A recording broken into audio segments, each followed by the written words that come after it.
Good evening, Dr. Ukamaka. March is not the call at the moment. Oh, okay. Okay, This is Efe Kobori. okay. Hi, Efe. Nice to meet you. Nice to meet you too, ma. Yes, thank you so much for having me here and making this event possible. Thank you Um, very much, mom. yes, I must say that you all are doing amazing work because I back when I was still in higher institution, nobody was organizing events like this. I wish I had that opportunity um, to workshop my material, to write stories, and to join my peers to discuss stories and even films. But we didn't get that back during my time, and which was why when Marachi reached out to me asking me to facilitate this event, this creative writing event today. I was very excited to do that. So everyone, thank you so much. We have a lot of people in the room. Um, yes, I think I will start a little bit by saying that just give you a brief. I know you've read my bio and just give you a brief sort of like a brief overview of what I do and the reason why I'm very excited about doing this. I'm currently in Utah in the United States where I'm an assistant professor of English and I teach creative writing and I also teach screenwriting. Um, I started teaching screenwriting officially this semester. I've been teaching it in little bits, part of a unit at my previous university where I got my PhD. But now I'm teaching it as a full semester course, and I'm teaching not just one, I'm teaching to both introduction to screenwriting and advanced screenwriting. And I'm most excited about it because I am also a screenwriter myself. I've written a TV series for Africa Magic in 2013, and then I'm writing another TV series for Studio Canal. The reason why I'm mentioning this is that there is a lot of overlap between screenwriting and creative writing. In fact, I now teaching it. Next semester, I'll be teaching three different classes for screenwriters, intermediate, beginners, advanced, all that, even capstone course on screenwriting. The reason why I'm emphasizing on this is that there are so many things that you're going to gain from screenwriting that will help your storytelling. And I will be touching a bit on some films as I talk about creative writing to show you why there's an overlap and to show you what screenwriting does so well that we creative writers really need to learn from.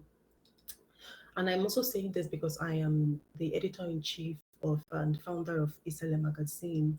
And every month we receive lots of submissions. In fact, recently we just accepted some submissions for our quarterly issue that will be published this December.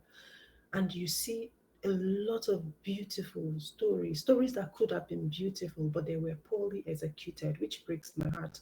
If not for my academic obligation and the load that I have, what I would do is just ask those students to submissions, people who submitted those writers to work independently with me so that I would just give them a sense of guidance. And most of them are writers, from home that I know because the reason why they need that guidance is that we don't always have that resources like writing workshops as you typically would find, uh, avalanche of them here in the US or in other countries. But which is why I'm so happy that Med Voice is doing this. So I read all those stories. I'm like, that we would have accepted this if the story was so well done. So to tell you some places, to show you places or to demonstrate places where certain stories fail, is the purpose of my talk today. So my lecture today, the entire class today will be, I'm dividing it in three parts. The first part will be very lecture heavy, in which I talk about stories and why they work and what makes them work and when they fail. The other part will be, and as I'm doing that, I will be incorporating elements from my favorite short stories and books, and also the film that I. Can you hear me? Someone said I should be more audible. Yes, we can hear you, but it's a bit low. Oh, I'm wondering if. But can you hear me now? Can you hear me very Yes, clearly? ma. Yes, Oh, ma. okay. I wonder if it's, I don't know if it's network. Okay. Thank you, Mayor Kun. Yes, so I will incorporate elements from talk about the stories that I loved, talk about the films that I love, and to show you what makes them work. That will be the first part of the our class today. The second part will I will now have you do a bit of in-class exercise, just a set of questions that I will share with you to get you going, get you thinking about a story. Then the last part will be is just Q&A. If there are any questions you have for me, I'll be very happy to take them. And then at the end, before we go, I will just share a very small prompt, very fast, short prompt with you, which you will then work on at your own time and then submit to MedVoice. And I will give my feedback much later, not today. So yes, to start, I will share my slide with you.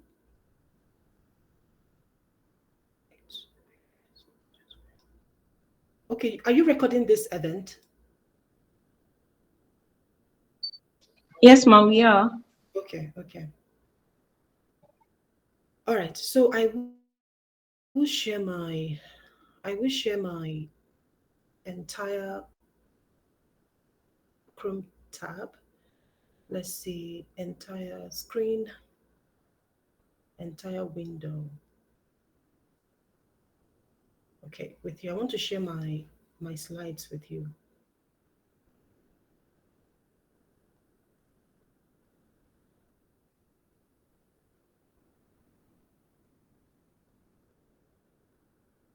Entire screen. Oh, just give me a second.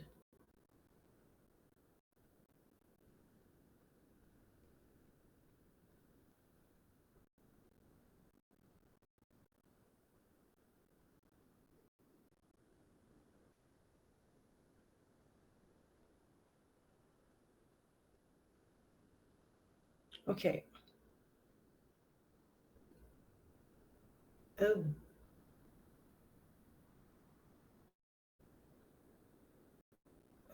just give me a second. I'm having a problem sharing this my tab with you, my presentation with you. Okay, you know what we'll do? We'll go to this. Just a second. Gmail.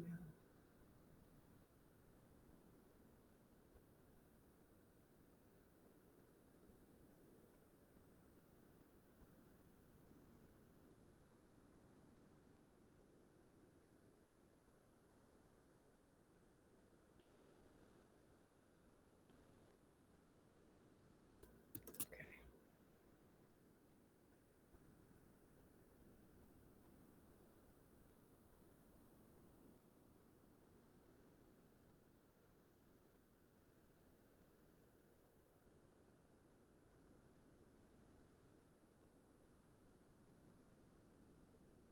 Okay.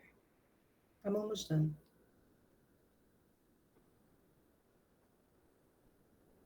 Okay.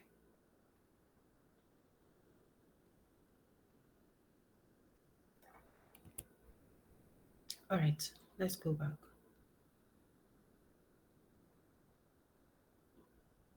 All right, yes, I will now share my entire tab with you because I was having a problem uploading my presentation. Yes, okay, there we are. So, can you see this? Can you all see the screen?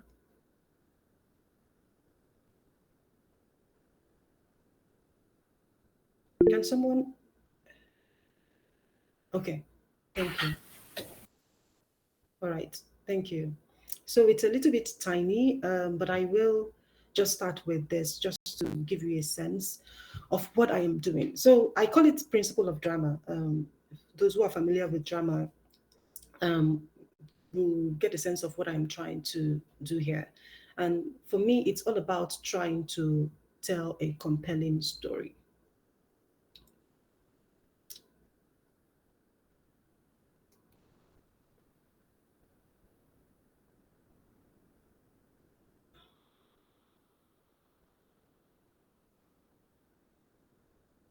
Um,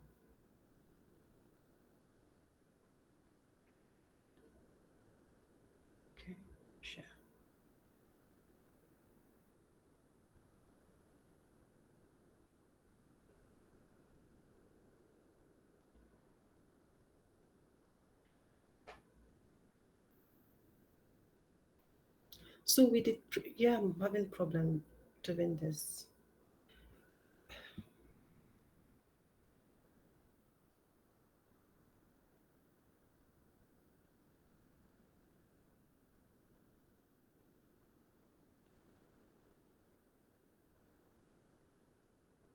Hmm,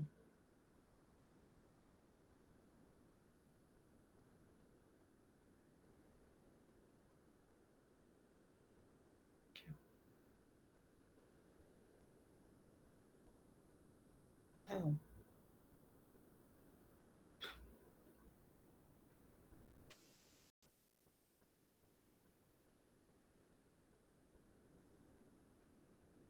yeah, I'm sorry for the slight delay. I'm trying to scroll Yeah, through it's this. fine, please.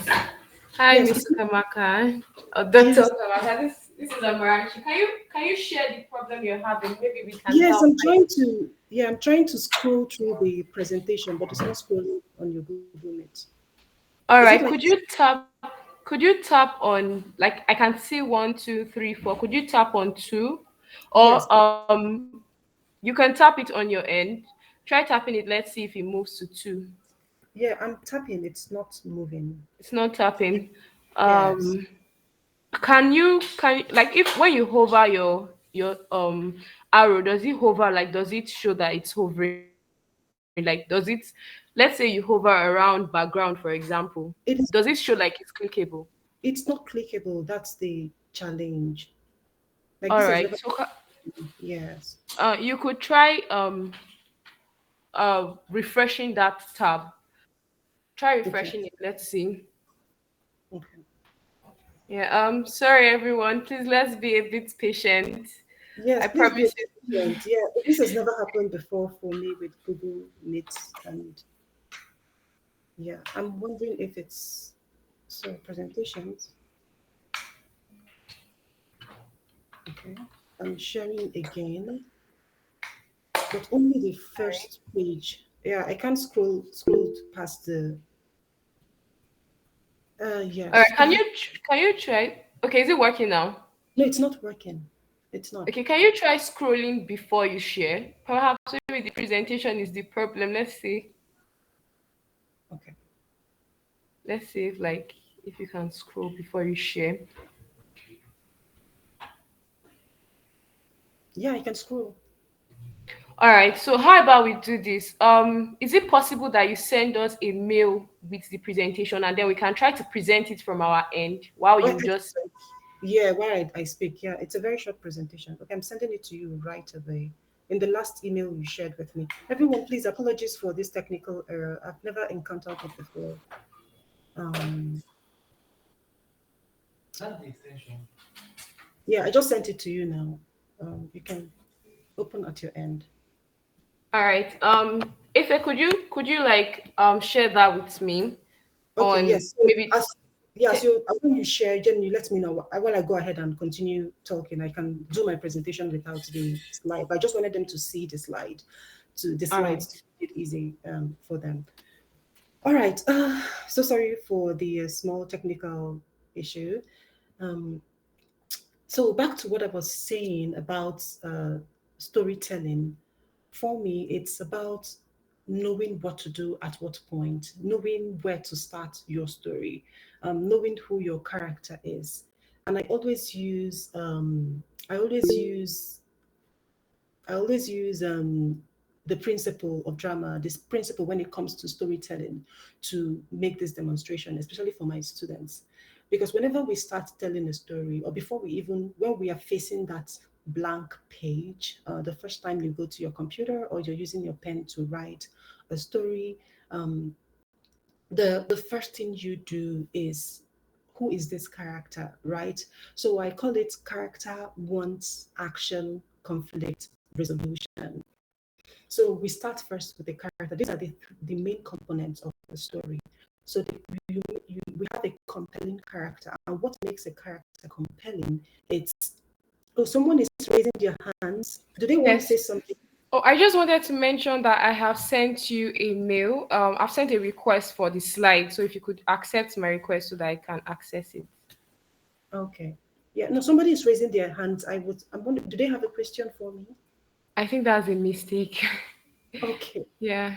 Mayokun, Christiana, Damilola, if you are trying to say something, you can text on the chat box, and we will attend to that. But if not, okay, they've all put down their hands. Thank you. Okay. Okay. All right. All right. Yeah, I've given you permission to share. So yeah, let's continue. So whenever you're facing a blank page, you have your character. The first thing you think of is the character. Wants your character wants something. What do they want? You should be able to define that. Then when they want something, they must make an action, which is the third component of storytelling. Is your character first wants something, which is the second component, and then the third one is if they want something, what do you do when you want something? You take action. So your character wants something and then takes action. Taking action is the third part. Um, and then when they take action in the world of a story, they should face obstacles. They should come in conflict with something. They should collide with. It could be internal force. The conflict could come from the internal, landscape. It could be them wrestling internal fears, or they are wrestling allergies, or they're wrestling whatever it is internally, or they are facing an outward force. It could be an external force. It could be they could come in conflict with their neighbors, their friends. It could be even with the supernatural being when one is in conflict with God or the idea of God, or when one is in conflict with nature, or when one is in conflict with society.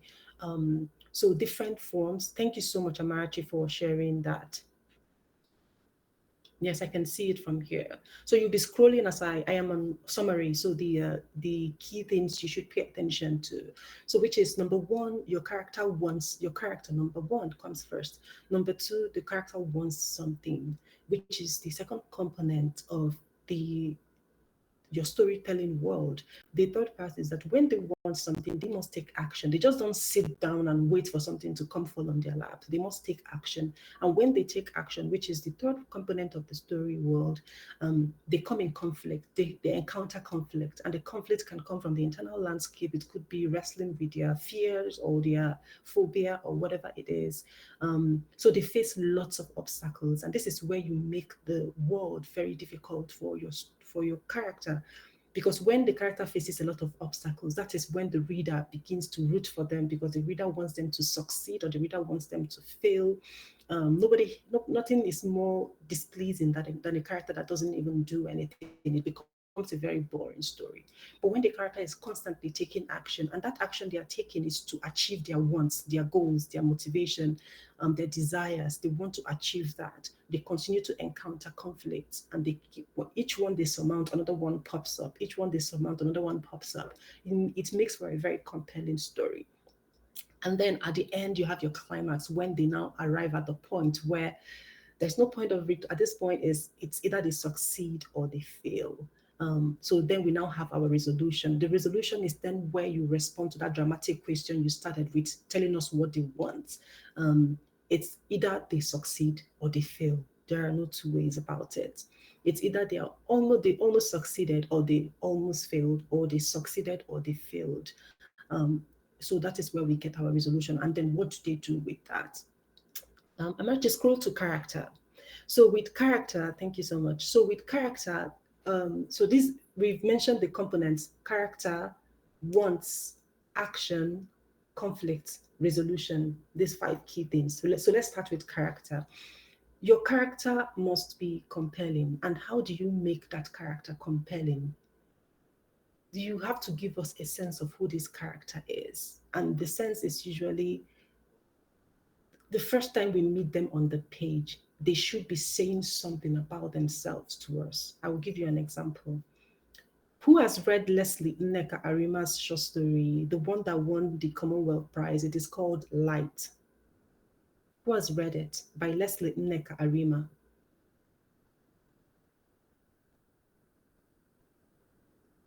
Oh, no one. Okay. At the end of this class, I'll also send some recommendations for you to read. Really good, great stories out there. So the first time you meet the character in Leslie Nneka Arima's short story called Light, the character's name is Enebeli. It's the father in the story. The first time you meet Enebeli, you know that he is a protective dad who wants his daughter to be happy and successful. And at the end, he is sad by the way the world shaped his daughter. And when she moved to the United States to join the mom in the US to study, she becomes a more subdued child because of course, what this country with racism and all that does to people, especially people of color or black people. So the first time you meet Enebeli, you have a very strong sense of who Enebeli is. He is a dad who loves his daughter so much. He's a dad who is very protective of his daughter. And then he gives us, the story gives us the backstory, him and the daughter growing up in Port Harcourt when the mom left for the United States. So the character, you get a sense of their backstory, what is their genetic makeup, like not genetic, like social makeup, the things that all came together to make them who they are. So this is where you talk about the backstory. If you're going to write a story about me, you essentially specifically must include my background. My background is I grew up in Kano State. I had life-changing experiences there.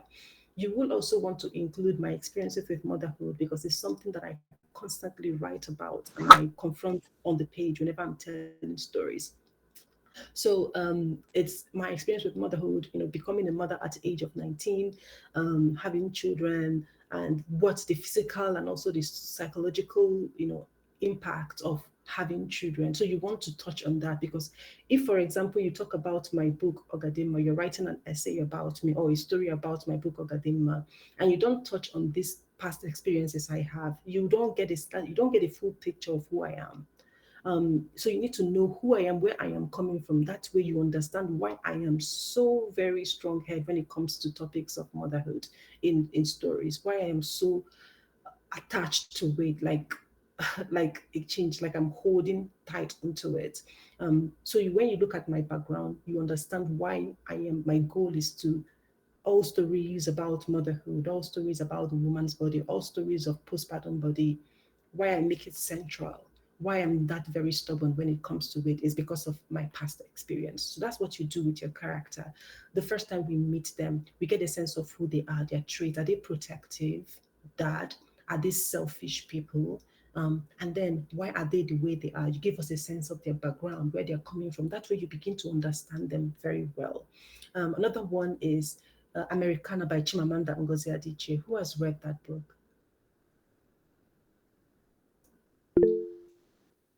Good, thank you. I'm happy that somebody has read it.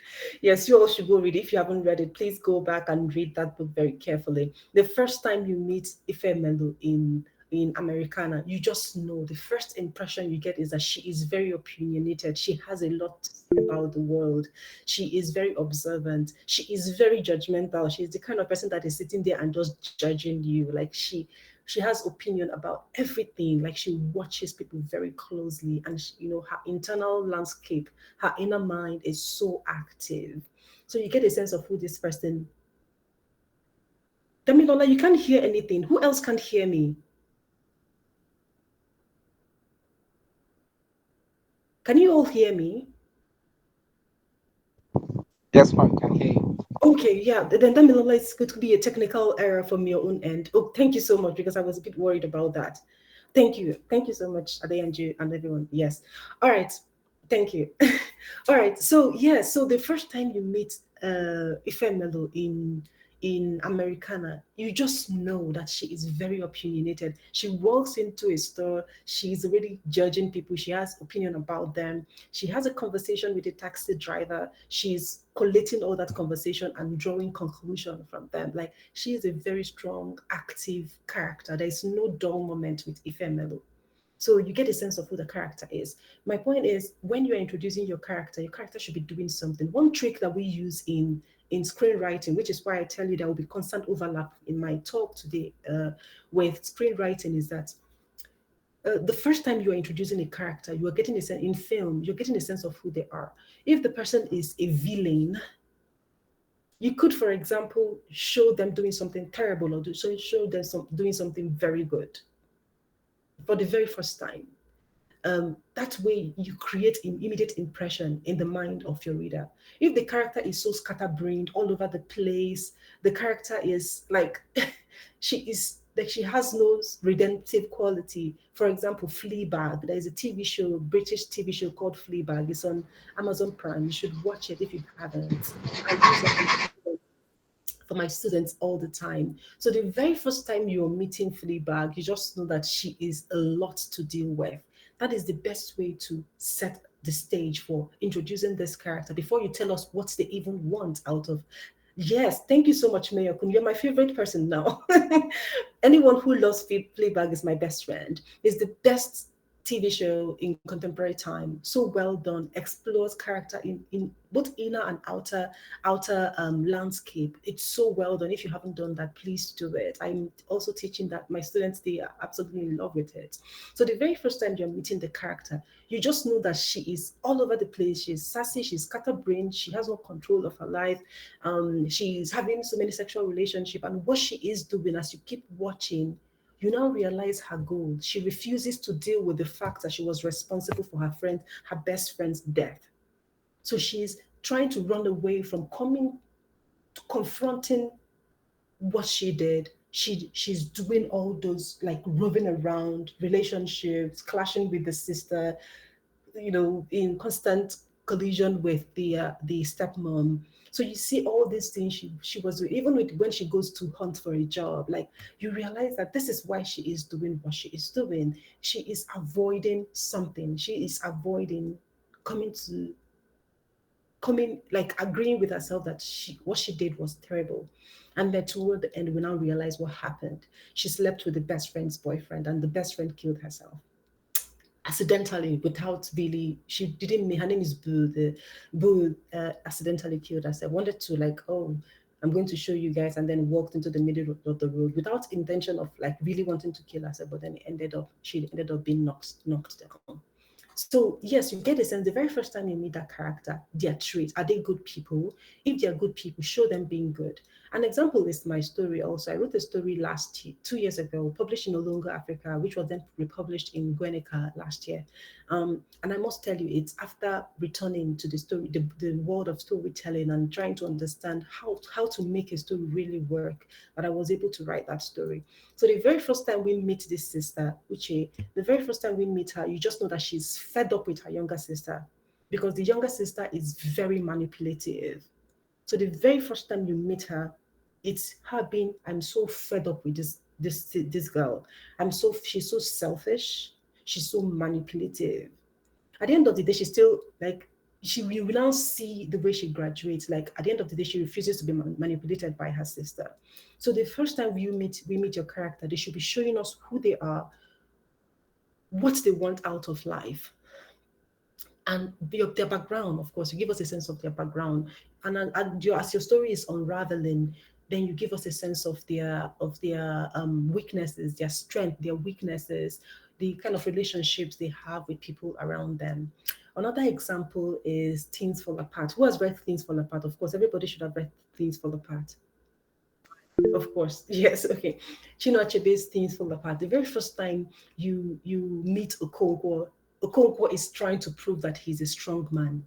That is who the character is. You get a sense of his trait right off the bat. He's trying to be a strong man. And then what happens? It is in trying to prove that he's a strong man that he went and struck down the boy that he shouldn't have struck down, and his life completely unraveled after that. So the character must show us who they are, which is everything summary of what I'm talking about when it comes to character. So in next one is want. So the want is a question of what do they desire, what do they want out of life. So if there's a little bit difference between that and goals and motivation. The goal, for example, could be, take this one of my favorite films in the world. You should watch it. It's by Colin Farrell. It is called The Banshees of Inisherin. I am going to type that name. Who has watched it? The Banshees of Inisherin. I hope somebody has watched it. The Banshees of Inisherin. Oh, you all should go. I think it's available on Amazon Prime. So yes, so at your own time, go watch it, or you can even Google it now. I think I'm just going to write the name on here. It's called The Banshees of Inisherin. Yeah, I just typed the title. At your own time, you watch it.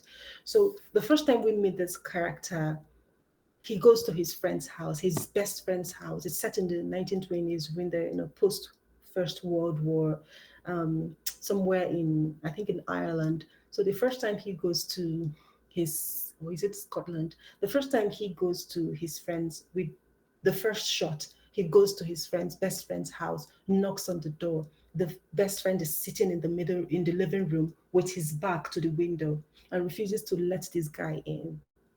And he was surprised. He's knocking, like, open the door for me. They are best friends. They've been best friends since they were children. He's knocking. The friend refuses to answer, refuses to open the door. And then he was so devastated by that that he went to the pub and realized that the friend no longer wants to talk to him, no longer wants their friendship. What is the other guy's reason? That this guy is boring, that this guy is no longer interesting. It's a very simple story. But then, what does this main character now want? He wants to restore their friendship, and that is what he tried throughout the film, trying to win his best friend back. He was so devastated because, and then this is where we talk about goals. Goals is what you want. Motivation is why you want it. Now, why does he want that friendship? Because he is very lonely. It's a very lonely landscape. When you watch that film, it will really crush your heart. You see someone really fighting for their relationship, for their friendship, and like crying and trying and even fighting with that friend. I want to know what I did. And the friend is like, you are boring, you're no longer interesting. So this guy spends the entire movie trying to win his friend back. So it is the very first time we meet him, we get a sense of he's lonely, he's needy. That is his trait, who he is. The background is during war, their childhood, growing up in this very lonely, mountainous region with very few people. Um, so you get a sense of the background. And then why does he want this friendship? Because he cannot afford that loneliness. In one of the characters there ended up even killing himself because of how very lonely and heartbreaking that landscape is. So you now understand why this guy is fighting for his friendship. It is a beautifully made, one of the best movies of 2022, really. So my point is, then, that is one. So we've talked about character. We've talked about um, they want something. Another very small example that I use for my students, I call it the dog bee story. Some people are allergic to bees, right? So this scenario I painted for my student is, this guy walks into a shop to get provisions, and he left his dog in the car. It is during summertime, like, during heat period, dry season, and the sun is, beating down the roof of the car. Then he hears an announcement on, the PA system, and it says, "Oh, your dog is hyperventilating. Go get your dog out." So he rushes out of the store to go to the parking lot where he left his dog, and then the dog is hyperventilating, and he loves his dog. The dog is his best friend. But then he sees a swarm of bees, like a plague of bees. But because he is fatally allergic to bees, he can't go out. So he faces a dilemma. That is a major conflict that he has faced, which is coming from his health.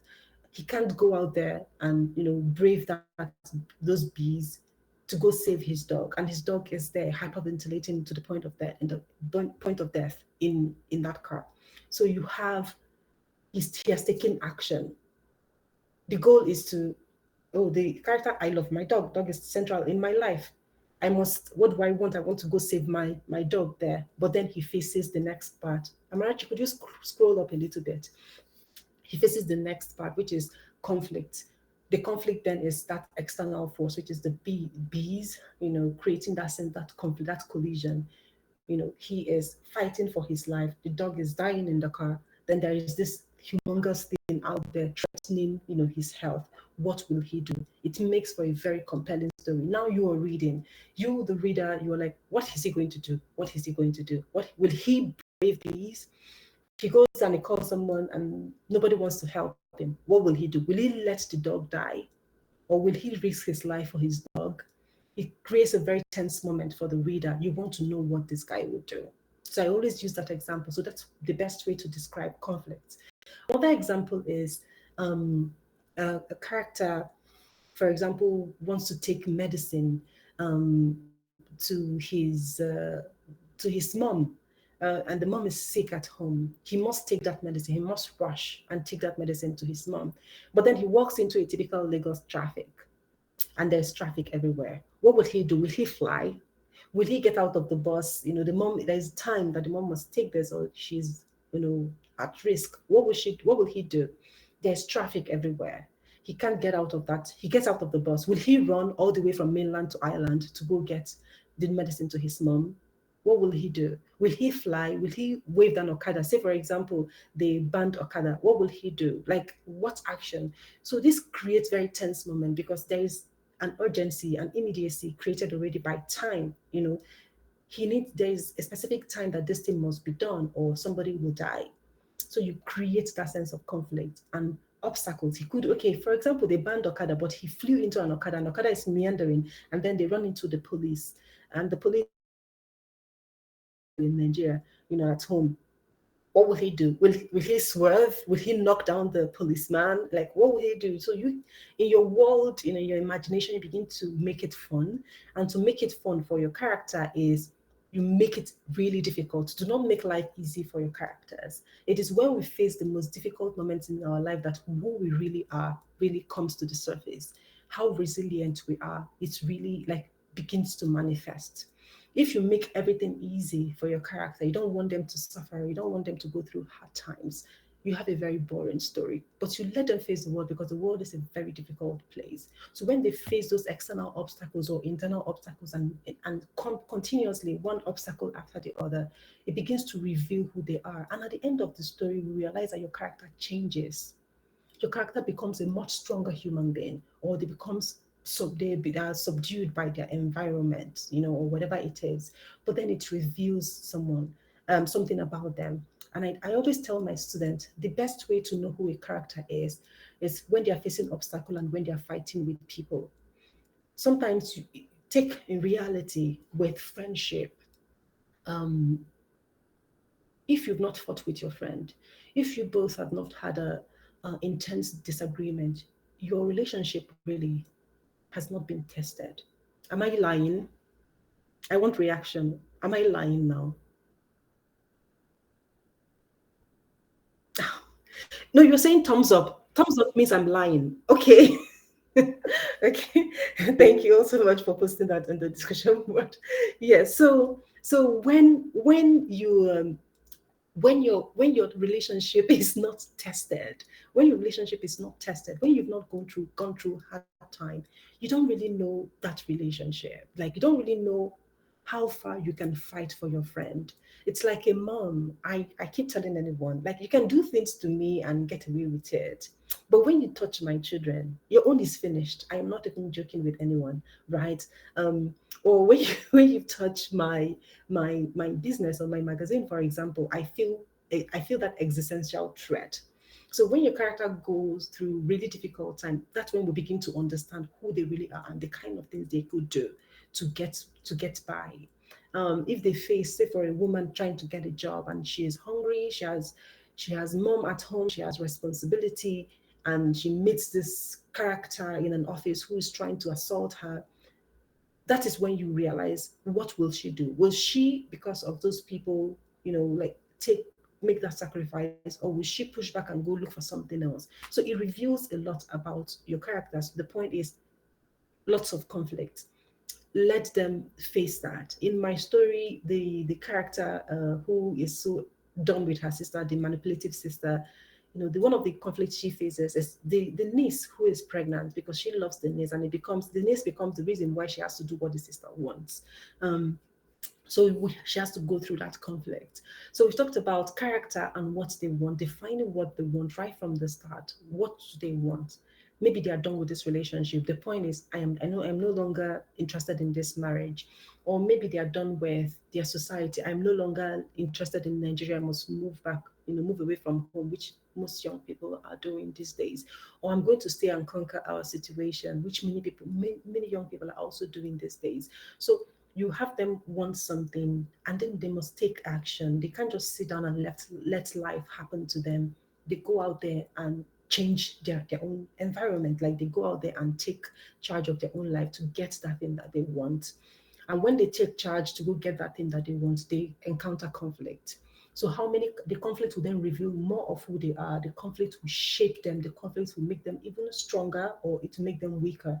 But the point is that who they were at the start of the story when they were wanting that thing, they've changed at the end of the story, because the obstacles they will face, this conflict they come in contact with, will shape them. Because then they've realized something about themselves, is that whether it is the storm, whether it is a bee, whether it is a fire, I must go into that room and save my child, or I must go into that out in that parking lot and save my dog, or I must walk into that room and save my husband, or I must walk into that room and save my wife. So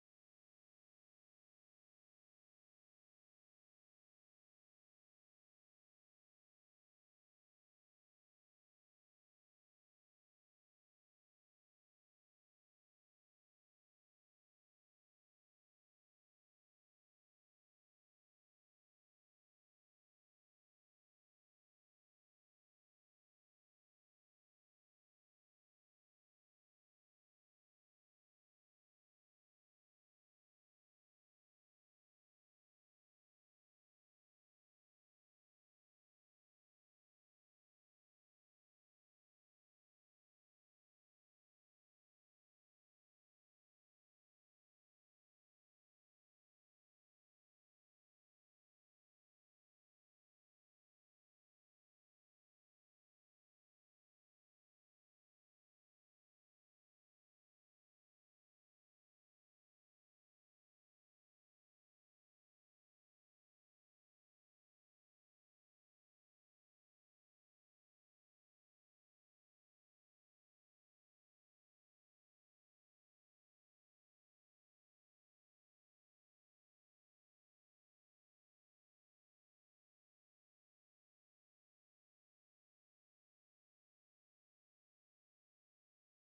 call the police. She couldn't understand why they pulled this woman out of the water, tied her wrist to the tree, and even had the audacity to roast, to go and fish, to roast the fish that they, after many hours, to roast that fish, to eat that fish with the body of a naked woman tied to a tree next to them, and then drink, and then slept there, and then woke up in the morning, roasted another fish, drank before they went to call the police. It did not make sense to her. And throughout that story, her goal in that story is trying to understand why. That was the driving force. In fact, without it being said, she begins to doubt that, are you sure that they are not? She didn't say it explicitly, but you can get the sense that she's beginning to doubt that they found the body, that possibly they actually killed that young woman. She began to have she began to look at her husband in different lights, like almost like she no longer knows who this man is. And then because of trying to understand, she attended that lady's, the woman, the body that was found, she attended the funeral of that lady. She got into her car, and Raymond Carver was so good with this. She got into her car and drove to that place where the body was found, to that town. And as she was driving, in her inner mind, she was contemplating. There is so much water close to home. Why didn't they fish here? Why did they choose to go somewhere so far away in the mountain? And then she was driving midway past their own town, past a safe area that anybody would want to go. A man pulled her up, and the man almost assaulted her. The man like terrified her, I'm just only trying to help you with with your car. And she was like, no, I don't need your help. She was agitated, she was shaking, to give you a sense of how unsafe that place was. And her husband and her friend actually went to that place, and they drove past that region, and then she went to the burial. She went to the burial and she was so devastated. Then when she came back, the husband was upset. Why are you still going on and on about this thing? And the husband did something that shattered me at the end. He didn't kill her, but he did something that was so shattering for me. The story was written in the 70s, when there were too many serial killing in the United States. But Raymond Carver was able to incorporate all these elements we are talking about today. From the start, we know this character. From the start, she's suspicious of the husband. She no longer knows who the husband is. So we define the character. What does she want? She wants to understand why the husband and the friend did not call the police immediately they saw the body. Why they sat there and drank and fished and did their fishing and roasted and waited until the following day after drinking again to call the police. So she wants to understand why.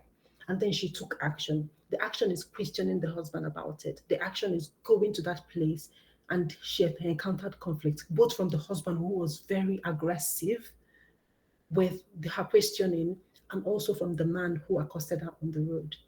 At the end of the day, is we now found the resolution. This man is not a good man. She found the answer at the end, that the husband is not a good person. Somebody's raising. Damilala, you're raising your hand, and Christiana, do you want to say something? Again, I think that's a mistake on their end. Okay. Yeah, please, if anyone wants to say anything, before we get to the Q&A, I think you can just indicate in the chat box. Thank you. Okay, thank you. Thank you so much. So yeah, that is what I want to talk about. Like these key things. We also see it in, let's use the stories that we know. Things Fall Apart, for example. In Things Fall Apart, the character is projecting that image of a strong person. That is their trait. We get their background. Their background is because they revile their father Unoka, who was he considered a weak man. So you get a sense of the background, and the background now gives you a sense of why they are so tenaciously projecting this image of themselves, because the father was a weak man according to him, and he wants to be a strong man. He doesn't want to be mocked by community. Now, because of that want to maintain that image of being a strong man, they took action to so that they can assert their personality constantly without being, questioned, or without being belittled by the men in their society. Because of this idea of masculinity, what did he do? He killed Ikemefuna, the boy who was calling him father. So he did that. So most of his conflict initially came from the internal landscape, because of his upbringing, because of his relationship with his father, because of the father's story, because of him wanting to project this strong image that he wants to be a strong person. What did he do? When he encountered conflict, what did he do? Conflict is, will you save this boy, or will you love this boy, or will you kill this boy? and he killed him because he didn't want to be seen as a weak man. And then when he now killed this boy, what then? A lot of his life completely unraveled after that, right? And at the resolution, we already know what happened at the end of that story. So these are like things fall apart. Incorporated it so beautifully, right? Raymond Carver's story did that so beautifully. Leslie Nneka Arima's short story did that so beautifully. So what I want us to do for you, which is why I am going on this very long lecture, is when you're writing your character, sometimes we approach the page um, with just language. We don't want to know what will happen to the character. It is good, it is also good to, some people refuse to draw their entire story. Someone like me, I like to list from the beginning to the end because of my screenwriting background. Excuse me. I like to list from the beginning to the end of my character's journey. Of course, it changes throughout. The character they lead me elsewhere, but by mapping the story gives me a sense of where I'm going. But then also on the other hand, if you choose not to go that route, what you can do is knowing these components that your story, even if you're not going to map your story, you're just going to start with BC was a very stubborn girl. Like, for example, you're going to BC refuses to do this, or BC refuses to go to school, like starting with defiance in your story. But at least you, at the back of your mind, these components are there constantly reminding you that wherever BC is taking you to, you must remember that BC must be BC's want, what she wants must be very strong enough to drive her to take action. And when she takes action, she must encounter conflict. She must run into people who don't want her to succeed. She must run into maybe relationship with God, who will say, oh, the Bible, for example, oh, a woman should not do this. She must have internal, or she could also have internal struggles. Maybe you don't want to do this because of where I'm coming from, because of my mother's story or whatever. Like her want must be strong enough for her to want to take action. And then when she takes action, she's going to meet a lot of obstacles that create that conflict. And that way we begin to understand BC more. We begin to root for BC. We begin to want BC to succeed despite everything. And then what then happens is that BC then succeed at the end, or she fails, right? She either succeeds or she fails at the end. That becomes a resolution. So that is just the key things that you should have at the back of your mind as you're writing every story. When you do that, I assure you that on the very first page, you are establishing a lot for the reader. Your story is not just rambling. There was a story I read for Isele Magazine as we're reading our quarterly issue, and this writer, the first 3 pages is just the beauty of the world and the beauty of the. I mean, I love florid language, right? Um, but your language, like Leslie Nneka Arima, when I took her class in 2021, no, 2019, when she came to Vermont, where I was getting my master's, 2019, she said something that your sentences should be doing multiple duties. Yes, they should be conveying the beauty of language, right? But then she should say something about your character. It should say something about what your character wants. It should say the action. It should let us know the action, the decisions they are making to get what they want. And as you're progressing, your sentences should be showing us the conflict they are encountering and how they are surmounting those conflicts. So I was reading this short story by this young person. First 3 pages is just beauty of the everything, and which is good. But I was like, if I had time, I would tell this person, this story is about 25 pages. You can actually pare it down to 12 pages, really, and still achieve something so poignant, so strong that it will be unforgettable. I did that once in the past, and the person was like, "No, I cannot accept that, suggestion." Some people were like very happy to work with me, um, but the point is, you should be very clear what you're doing, so that when you're having that beauty of language in it, you are also there's also sense of propulsion. Propulsion is created by knowing what your character wants and the character taking action. So we have propulsion, a clear sense of propulsion, movement in your story as you're graduating and your character grows. At the end, it becomes an unforgettable story for anyone for anyone who've read it. So next thing I want to do, and thank you so much, Amarachi, for sharing the PowerPoint. You can now close it. Um, what I want us to do before we move on to Q&A is Oh, we have a lot of time. What I want us to do is to there's a link that I'm going to share with you. I will just paste it.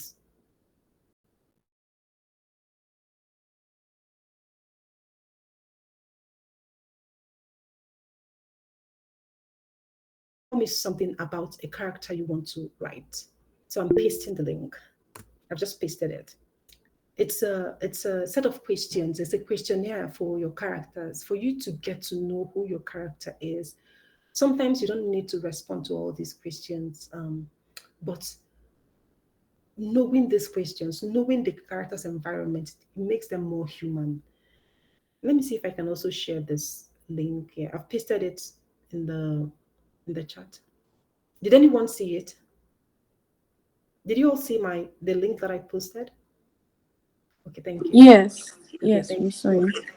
Okay, thank you. So I'm sharing my screen. Oh, Amarachi, can you see? The problem was from the slide. Now I can scroll. Yes, I can see that. All right, so let me just take you through these questions. What you should know as you're working on this character. It was developed by Gotham. Gotham is a writing workshop in New York. There's a textbook by them that I used to teach my introduction to creative writing students, especially fiction. It is one of the best fiction textbook I've ever read. I've read lots of them, and I am sticking with that one because it's so well done. Like this idea of the character's goal, or how to define who a character is, their traits, their background, it's so well developed.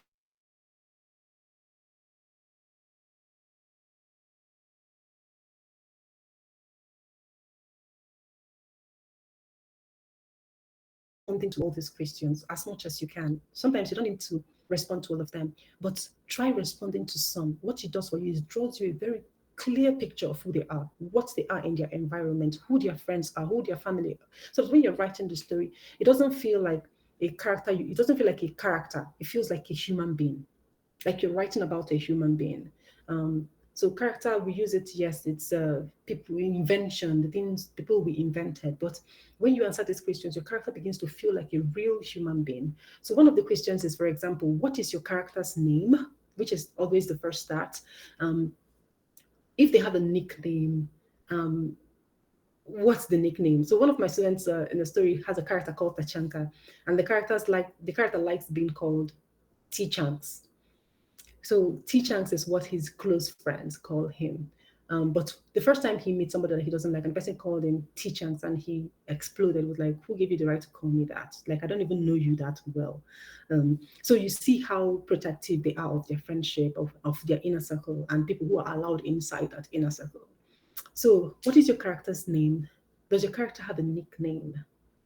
What is your character's hair color, eye color? You can ignore that one because I mean we're Africans, but sometimes we do have people with very like my brother has a very clear brown eyes, much more clearer than mine. So you can answer that. Somebody could say something about their eyes. Or I used to have a a childhood friend. Whenever he annoys me, annoys me. When he wants to annoy me, he would tell me that I'm too tall because I'm very very tall. He'll use that to mock me, like something we say in Igbo. Itoferuche, you've grown faster than your sense. Like we're like 10, 11 years old, and he'll use that to mock me. And and then I would say something like, "Look at your head like a pure mango," like so we. But we outgrew that. So we used to also like, "Your head is like a pure mango." We say like, I've grown taller than my senses. So we use that to mock each other. So get a sense of like their facial feature, what people say about their feature, you know. Um, what do people say about them? Like just get a sense. So it gives you the kind of dynamics they have with people. So what kind of another one is what kind of distinguishing facial feature do they have? Like for example, some may have a mole. Like I think my mom has a mole somewhere around here. Um, they have a mole. Do they have a mole on their face? Any distinguishing things? And when you identify that, somebody could make a comment about it. In the book. Our first son has. These people. Uh, some people they have the cyst finger when they give birth. Have you ever noticed that people who have this very cyst finger when they are giving birth to? Yes, my brother had that when they gave birth to him, so they had to tie it with a rope and then it fell off, and then but he still has a little bit of that stump. there on this side. Um, so there was a time when we were much younger, and he was fighting with the second boy in our family. They were fighting, and the one was like, "Oh, that's the reason why God gave you a sixth finger, because you're very stubborn or something like that." So just very playful, just to give you a sense of how they are handling their body and how people are dealing with that. People, especially people in their close circle. So what kind of distinguishing features do they have? What does does your character have a birthmark? Where is it? What about scars? How did it get them? I have this scar. I'm going to show you on my hand. It's become one of my favorite scars. Can you see this dark mark on my hand? Yes. So I didn't used to have this all my life, all my entire life. I didn't used to have it. I got it in Vermont. Yes, I got it in Vermont when I was getting my MFA. It was a very difficult time, and it's become a favorite thing for me. I think one of these days I'm just going to go get a tattoo and make it, embolden it. It's shaped like a Nike, that Nike mark. That's how it's shaped. Um, anyway, so my I was carrying my coffee. I was carrying my food. I was carrying something else. I was living on the second floor. Yeah, on the third floor actually of the building. So I was juggling all that, trying to cope, and I was really very upset about something from the communal kitchen downstairs. And as I was trying to open this door, um, something happened, and I knocked, I knocked my hot cup of coffee mug, very huge mug that I had, and it was very hilarious because I was trying to save my food. I was ready to let go of the mug. But one thing I was doing as I was trying to grab my food, because it was my precious plate of jollof rice and fried plantain, I wouldn't let that go. I know how long it took me to get ripe plantain in Vermont, so I wouldn't let that fall. So what I then did was to spill hot coffee on myself. And when I now spilled hot coffee on myself, I left everything. I yelled. I left everything go. My jollof, my plantain, my coffee, everything on the floor. So yeah, it's an important moment for me. Anyway, so do they have your character? Do they have a mark or scars? How did they get them? How significant is that in their life? How did it impact their life or their memories of the place? Who are your character's friends and family? Who does your character surround herself with? Who are the people in your character's closest? Who are the people your character is closest to? Who does he wish he were closest to? Where was your character born? Where has she lived since then? Where does she call home? This is a very important question. For me, where was your character born? I was born in Kano, and Kano defined me in so many ways. Where has she lived since then? I moved from Kano to Aba, which defined me in so many ways. Where do I now call home? Nigeria is where I call home, but currently I'm living in the United States, you know, working here. Why am I here? So these three things, when they come together, they can tell a very compelling story about my journey. So where does your character go when he is angry? What is her biggest fear? Who has she told this? Who would she never tell this to? Why would she not tell them that? Does your character have a secret? What makes your character laugh out loud? When has your character been in love? Had a broken heart? So the more you answer this question, the more you dig deeper. Another question, some other deeper question you could ask about your character as you're responding to this is, what is in your character's refrigerator right now? For me, for example, when you open my refrigerator, I have bags of broccoli in my refrigerator because I'm obsessed with broccoli. So, and why am I obsessed with broccoli? There is a story behind it, and it came from South Dakota, where I was living, where I got my PhD. There's a story behind it. So there's a story, not just identifying random things in their refrigerator, but key things that makes them who they are. Why are they eating that? So there's a story about it. So on the bedroom floor, what's on your character's bedroom floor? What is on her nightstand? What is in her garbage can? In my garbage can, when you look at it right now, you will find cans of seltzer. Seltzer water is like sparkling water. I use that to treat my addiction to Coke, because I drink Coca-Cola a lot, to soda. So I had to switch that. So seltzer is so good. I'm using that to treat my addiction to Coca-Cola. So I drink seltzer water. So, and why am I addicted to Coca-Cola? There's a story, from childhood, that longing coming from a place of lack, and I had to switch that. So I had to switch that to How am I dealing with that? So there's a lot of story that you can find in the things you find in your character's environment. So you look at your character's feet, describe what you see. Does he wear dress shoes, gym shoes, or no shoes at all? Is he in socks that are ratty and full of holes? Why are they ratty and full of holes? Or is he wearing a pair of blue and gold slippers knitted by his grandmother? What's the story behind the grandmother? When your character thinks of her childhood kitchen, what smell does she associate it with? For me, it's firewood because we're cooking with firewood. And I think everyone should be cooking with firewood. It's much healthier. Anyway, a lot of story. So why is this smell so resonant for her? It is very resonant for me because my mom was selling mama puts back when we were in Kano. So it's very central. It appears in most of my stories. That firewood smoke is still appearing in a novel that I'm completing now.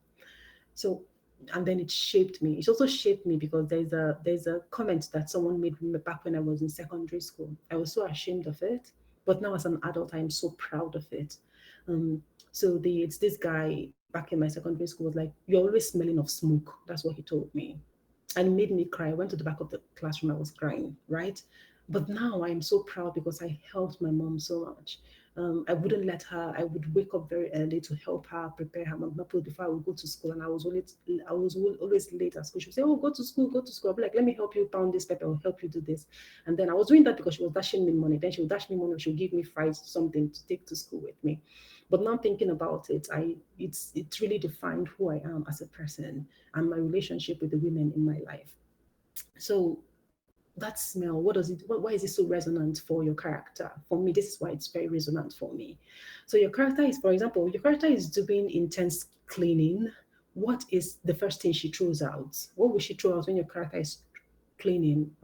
Ignore that they call it spring cleaning. It's very unique to Americans, but your character is cleaning their house.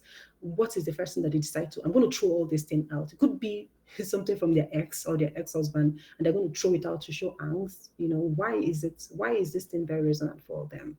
Why is it even a part of their life? Now it's Saturday afternoon. What is your character doing? So give us a sense of what will your character be doing today on a Saturday? So what is one strong memory that has stuck with your character from childhood? I have mine. I'm not going to share.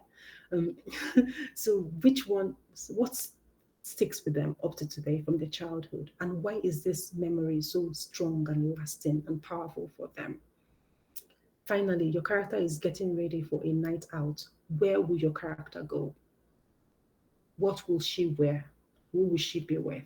So let's take 10 minutes or 10 minutes to respond to some of these questions. And I would like a few people to share what they came up with. You can post if you don't have to respond to all of them, just respond to a few and post to the chat. And someone, maybe Amarachi, can read what is posted in the chat for just a few of them before we move on to the Q&A. Is that clear? Yes, it is. I am currently even trying to write mine too. Okay. Okay. If you probably could give us like 5 minutes to just quickly put that together. Okay, okay, 5 minutes. So let's do this in 5 minutes. This is 9:07 for me. So 9:02, 9:12, we'll start reading.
Ukamaka. I don't know if you can see our entries in the Yeah, chat I box.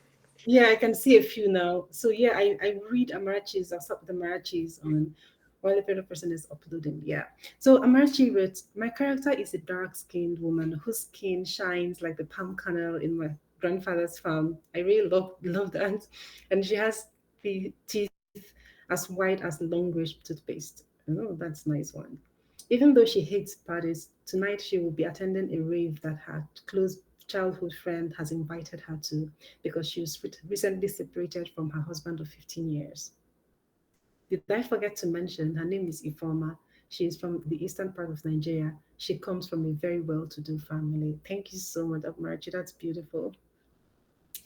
Sekinat shared, my character has never told anyone her biggest fear because it is more of a mistake. Oh my God.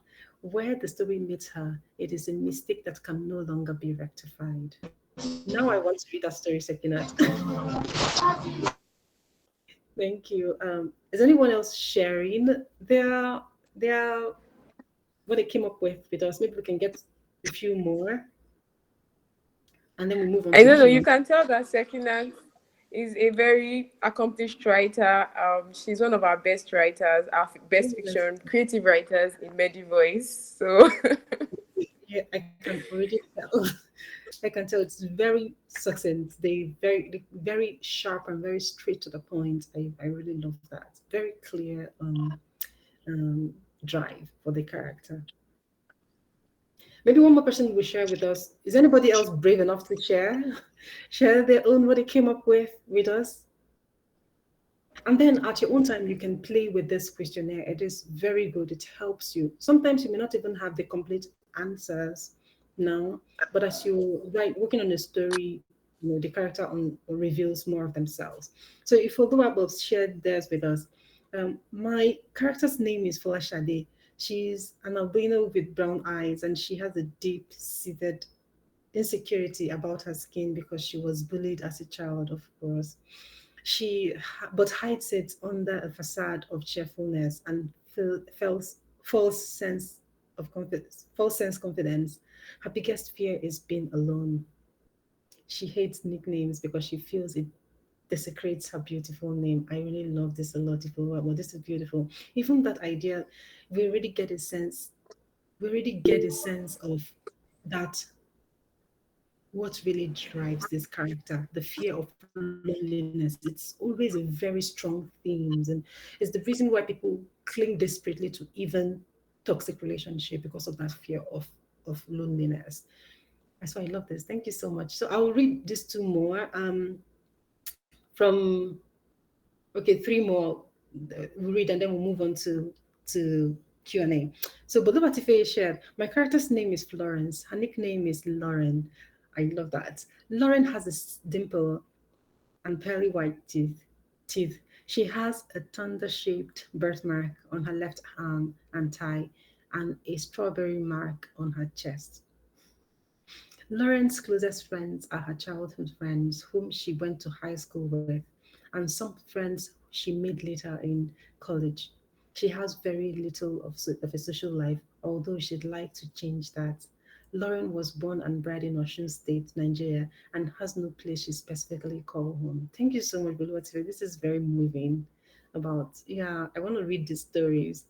Um, Med Voice, who is posting under Med Voice? The person wrote, my character, is it FA who is posting? My character is the perfect definition of clumsy. yes, it's easy. Don't worry.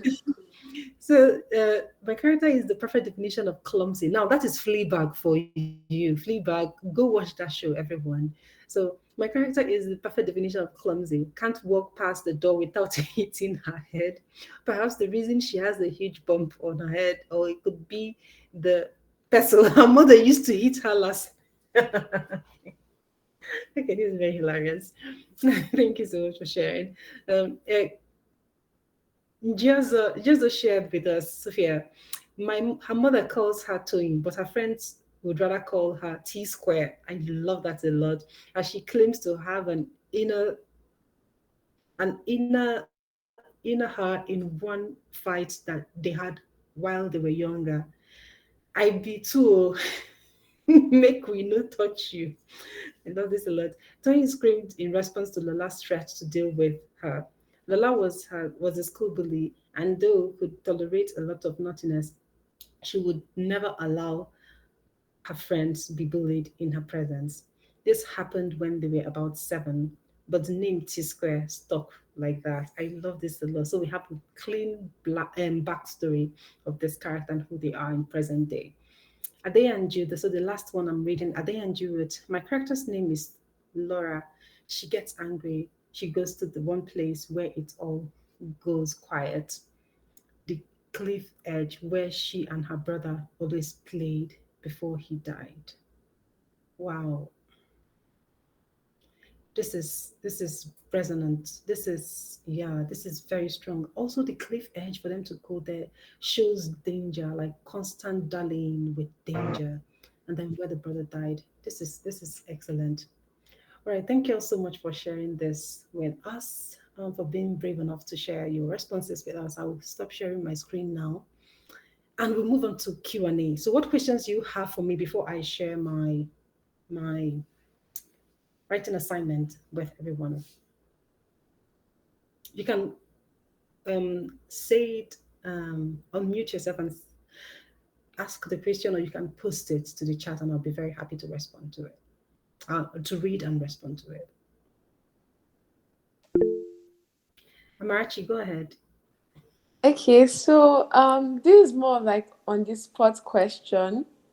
Um, but for some reason, I noticed that everybody who wrote today wrote about a female character. I don't know, from your own experience, is this like a normal thing where people tend to write more about female, or is this just like a one-time thing? Like, okay, it's just like a coincidence, but like, is there something to this? Thank you so much for asking that question. My petty question would be like people are bored of male characters, so they are writing more about women. So, but but yeah, I think there's something about there's something about the female that is very compelling. I Okay, now let me respond from as a writer and also as an instructor. Is that in the past, anything that female characters, they're often left at the fringe of storytelling. They're often considered or treated as features in the men's life. um, they are not that significant in driving the story forward. They are used as prop. They are used as to get the male character to achieve what they want to achieve. But a lot's changed. They're also depending where you're coming from. Like in our own literary circle, a lot changed, and women began to assert themselves in the middle, becoming center, and it became even more compelling because there's so much to tell, so much that needs to be explored, and also so much a lot of topics that um, don't we didn't used to address when it comes to womanhood, or even the idea of the journey to womanhood. So now people are interested in that, to talk about that. Subjects that used to be treated as taboos are now being addressed in using storytelling, and which is excellent. My own, for example, stories about motherhood. I see a lot of stories about motherhood. I see a lot of stories about postpartum, the impact of childbirth on the woman's body, things that we don't typically didn't used to talk about. We used to shroud in that veil of silence. Now it's been addressed. So I think there's this major interest, especially within our own circle. Let me not talk about other people because I don't know, their own literary ancestry, but within our own community, even my own immediate community, there's this hyper attention to stories about women, stories about girls, and it's a very good thing, right? It's a very good thing, and yeah, I think we should continue doing that. Yeah. Did I answer your question well, Amarachi? Yes, you do. Thank you. Yeah. I don't know if anyone else has a question. I think they can raise their hand, or like you mentioned, ask in the chat box. But pending when we have that. Another question I'd like to ask is, so there's this thing where they're like, when you ask questions like, oh, how do I become a better writer? And they're like, oh, just write, right? Keep writing. As you write, become a better writer. But like the question still remains for me. I think I did a 30-day challenge, LinkedIn content challenge with Efe last month, and writing got easier. But for me, it was like, at what point do I know that I have become a better writer? Is it when the writing gets easier, or how do I gauge if my writing is getting better? And it's really difficult to get to that point where you're like, okay, I think between then and now, I have become a better writer, because I can't really factor in what standard I should use. So, like, that's Okay. my question. Like, how can I become a better writer, and how do I know that I have become a better writer? Especially for people who are here, they're probably going to take these lessons. But then, at what point do they know that, okay, oh, because of these lessons, I have become a better writer? Thank you. Thank you so much. That's a very good question that you've asked. For me, I started with just writing. I was writing every day, every time. When I'm not writing, I'm thinking of stories. I'm imagining, I'm inventing, I am putting my characters through things and trying to understand how to approach. Sometimes we have a great story idea, but the problem is how to execute it. Where do I even start? The way I started, I'm still on my journey to becoming a better writer because it's something that it is a constant. Like I think the best writers are the ones who keep understanding that they need to grow, they need to adapt, they need to change, they need to understand the world around them and keep learning. So it's by reading other people. First, I'm not just reading other people. It's reading a story and understanding what the story is doing. Sometimes in the past, I used to read it. I read the story. I'm like, I love the story so much, but I cannot really tell you what exactly I like. I could say I like the character. The character is very fierce, or I could say that I like the character. I like the character because she's assertive, or I could say I like the language of the story, but the mechanics of the story I'm not able to identify. I wasn't paying attention to it until I started writing for TV, and I understood the things you need to do to make a story compelling, which is what we discussed today. Your character has to it has to have a remarkable or very clear trait. If the character is a very stubborn person, you have to make it very, very clear that this character is very stubborn in every action, in their interaction with other people. That is how you know you've grown as a writer, you've become better by defining your character so strongly that they stand out on the page. They're not just lukewarm, they're not just pushovers on the page. Even when they are pushovers, they can have internal resilience and defiance. They could be pushed over because culturally you can't fight your elders. But the things that they will be thinking in their head will make you like this character is a very strong one. So you see that defiance coming from the internal landscape. So that's how you know being able to define your character so strongly that they stand out on the page. And how do you define them? You have to give them something to want. They must want something. When we want something, that is how we then realize how resilient we are as a people. For me, for example, what I wanted, what I'm not going to talk personally, but what I wanted brought me to where I am today. So what my daughter wants, it brought her to where she is currently. Like it has to be very strong. You have to make it very clear what this character wants and how that wants then defines them, their journey. So when you're able to understand that this is what your story should be doing, these components that we discussed today, this is what a story should be doing. You begin to look at your story differently, and then to know if you've become better at every stage is to create a community of writers around yourself. So an example is having a writing network. I write my stories and I have people who read my stories. I have like I nothing I write gets published until someone else has read it. And not just someone, at least 2 to 3 people have read it and given me feedback on that material. Because you may write something and you're like, this is the masterpiece, this is the best thing I've ever written. And then you give it to somebody will be like, what waiting be this nonsense? Do you understand? Or somebody will be like, this is not working. In your head, you are so married to the story that you feel is the best thing. But when you get your work out there, have it read by your peers and they give you feedback, it's so helpful. And not just giving your work to somebody who is not interested in storytelling, giving your work to somebody who also is in that journey with you. They read it, they see what you're doing, or even giving to somebody who you feel is has done well in the field, and the person can read. If they have the time to read, they can read and give you feedback on what they think your story is doing well. It really helps you. So you, and that way it puts a sort of a layer of distance between you and your story. You begin to reassess your story as a reader and not the writer of that story. So you look at it like, oh, because you've given it to the world and they give you that feedback, and then you come back to your story, there's a layer of distance, and you're reading that story, you're seeing what is working well, and you see what you need to go back and train.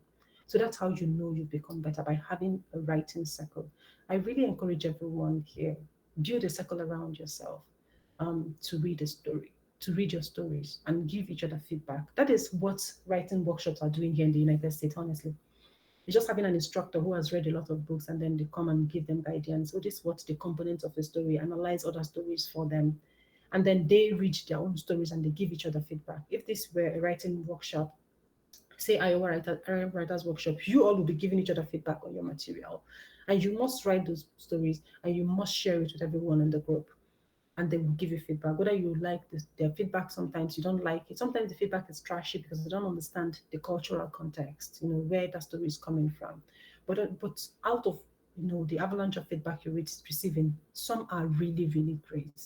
And you return to them. Sometimes the feedback really hurts because you are married to your story, you read it, you write it, and you're like, this is the best thing. And somebody reads it and tell you this thing is rubbish. You'll be very offended. Like there's a guy from my MFA. I don't talk to that person anymore because the person said gave me very terrible feedback. I'm like, please take your wahala and go. So yeah, they every time I submit my work, I give feedback. I listen to other people. When the person is talking, I just blank out. Like I blank out. Like I maybe even be singing Lady Gaga in my head so that I will not hear what that person is saying because I'm very upset.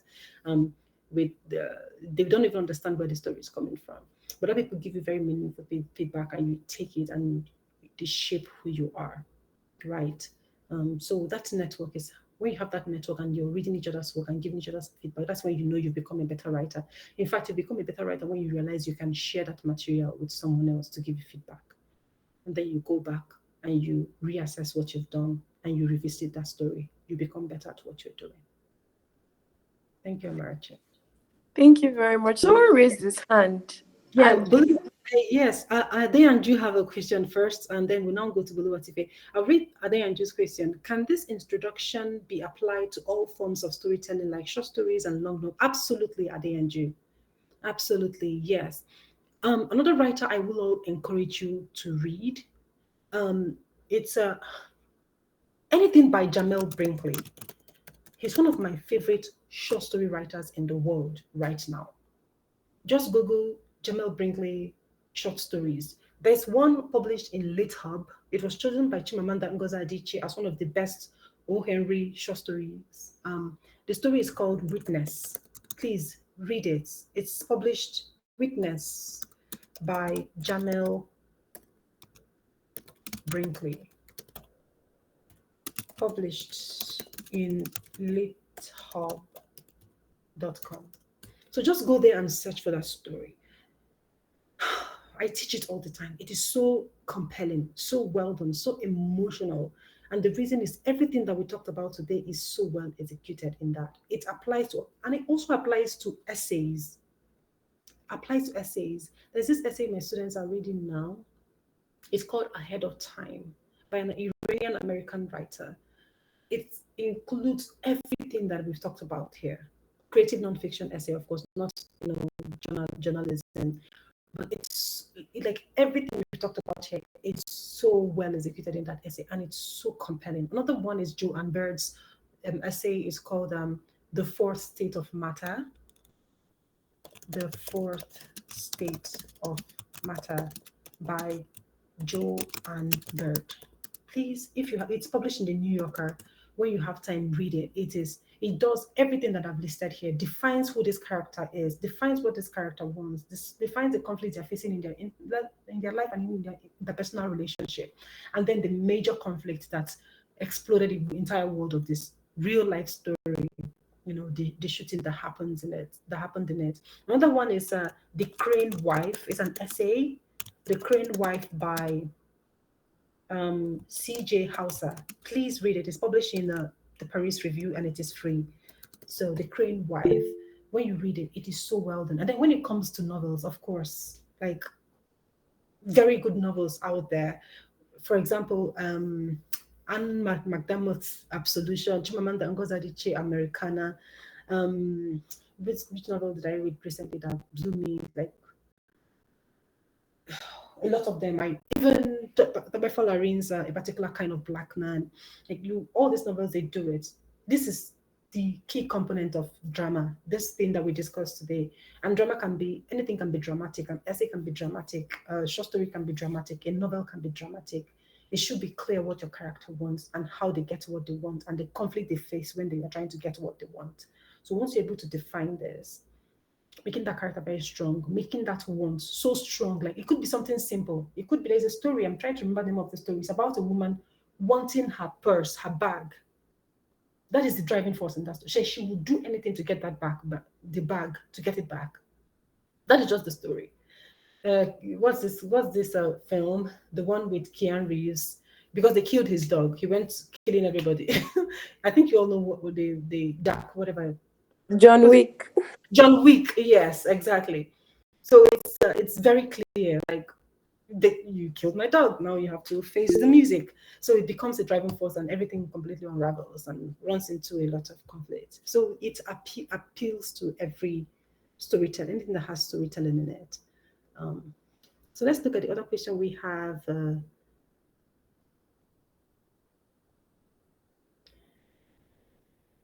Buluatife said, I once heard that a writer's character usually has a touch of the writer himself. And I've noticed this happening to me naturally too every time I am attempted to write. So I'd like to ask, how do I add just enough touch of my own personality into my characters without going overboard and writing a full blown autobiography? Boluwatife, I love this question so much. I love it so much because I'm teaching creative writing this semester, and one of the essays we were reading for that class is an essay published in the Republic by the New Republic by Tope Folarin. You know, it makes this argument about autobiography and autofiction. How much of it, because he admits that the particular kind of black man was, you know, deeply influenced by his personal story, like his entire personal journey. His father is from southwestern Nigeria, the mother is from southeastern Nigeria. They moved to Utah, the state I'm currently living in. The father even attended the university where I'm teaching here, in Ogden, Utah. So they moved there, and the difficulties they faced, the challenges they faced, then finally moving back to the mother having suffering, emotional or mental breakdown, and then leaving them and moving back to Nigeria. It's a very gripping, heartbreaking, shattering, and beautiful novel. One of the best autofiction I've ever read by Tobe Folarin. It's called a particular kind of black man. Oh, funnily enough, I used it to prop up my mind. This is the book I'm talking about here by Tobe Folarin. If you know Tobe Folarin, he won the King Prize in 2013. So one of the best book, inspired by real life experience I've ever read. Um, so I teach this book a lot. I teach that alongside the essay. Um, I emphasize on this idea of the fiction, the reality, and the writer's reality bleeding into their work. Like it happens to everybody. I have to tell you, Buluwatife. Have you read anything by James Baldwin? You will know that they are deeply influenced by his personal life. Not just his personal life being a preacher's son in the United States, but also moving to Paris, for example, visiting Turkey. You see all that component coming into his fiction because he has lived a full rounded, dynamic, life. And then he brings that dynamism into his story, becomes because it's something that is so well known. Like he has built this world, he understood this world, and the personal becomes the springboard into the invention.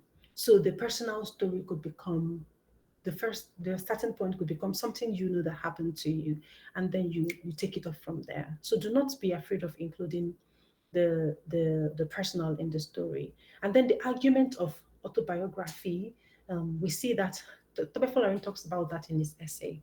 So when certain writers, certain demography of writers write from the personal, like Philip Roth, you all know Philip Roth, right? Everything writing from about his the impact of his Jewish family on his personal life. So you see that in Philip Roth, and he's one of the best writers ever, right? But then many of them came from his personal life, like bleeding into the world of the fiction. But then Tope Folarin makes an argument that is so compelling. When certain writers, especially writers who are white, write from the personal, they are praised, like Rachel Cusk and all that. For example, they are praised for inventing the genre. They are praised for doing something that is imaginative, that's something that is compelling and strong.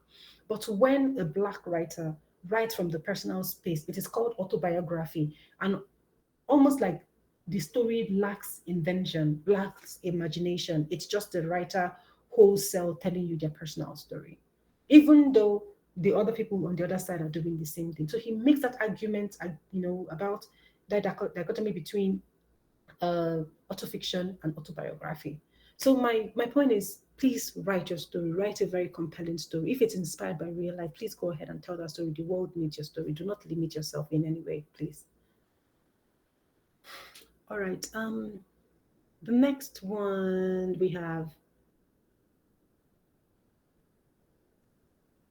Eniola. Eniola asked, please, I would like to ask, how do I improve cliche stories or make it slightly different to make it more compelling? Eniola, every story is cliched at this point. There is no story that is new.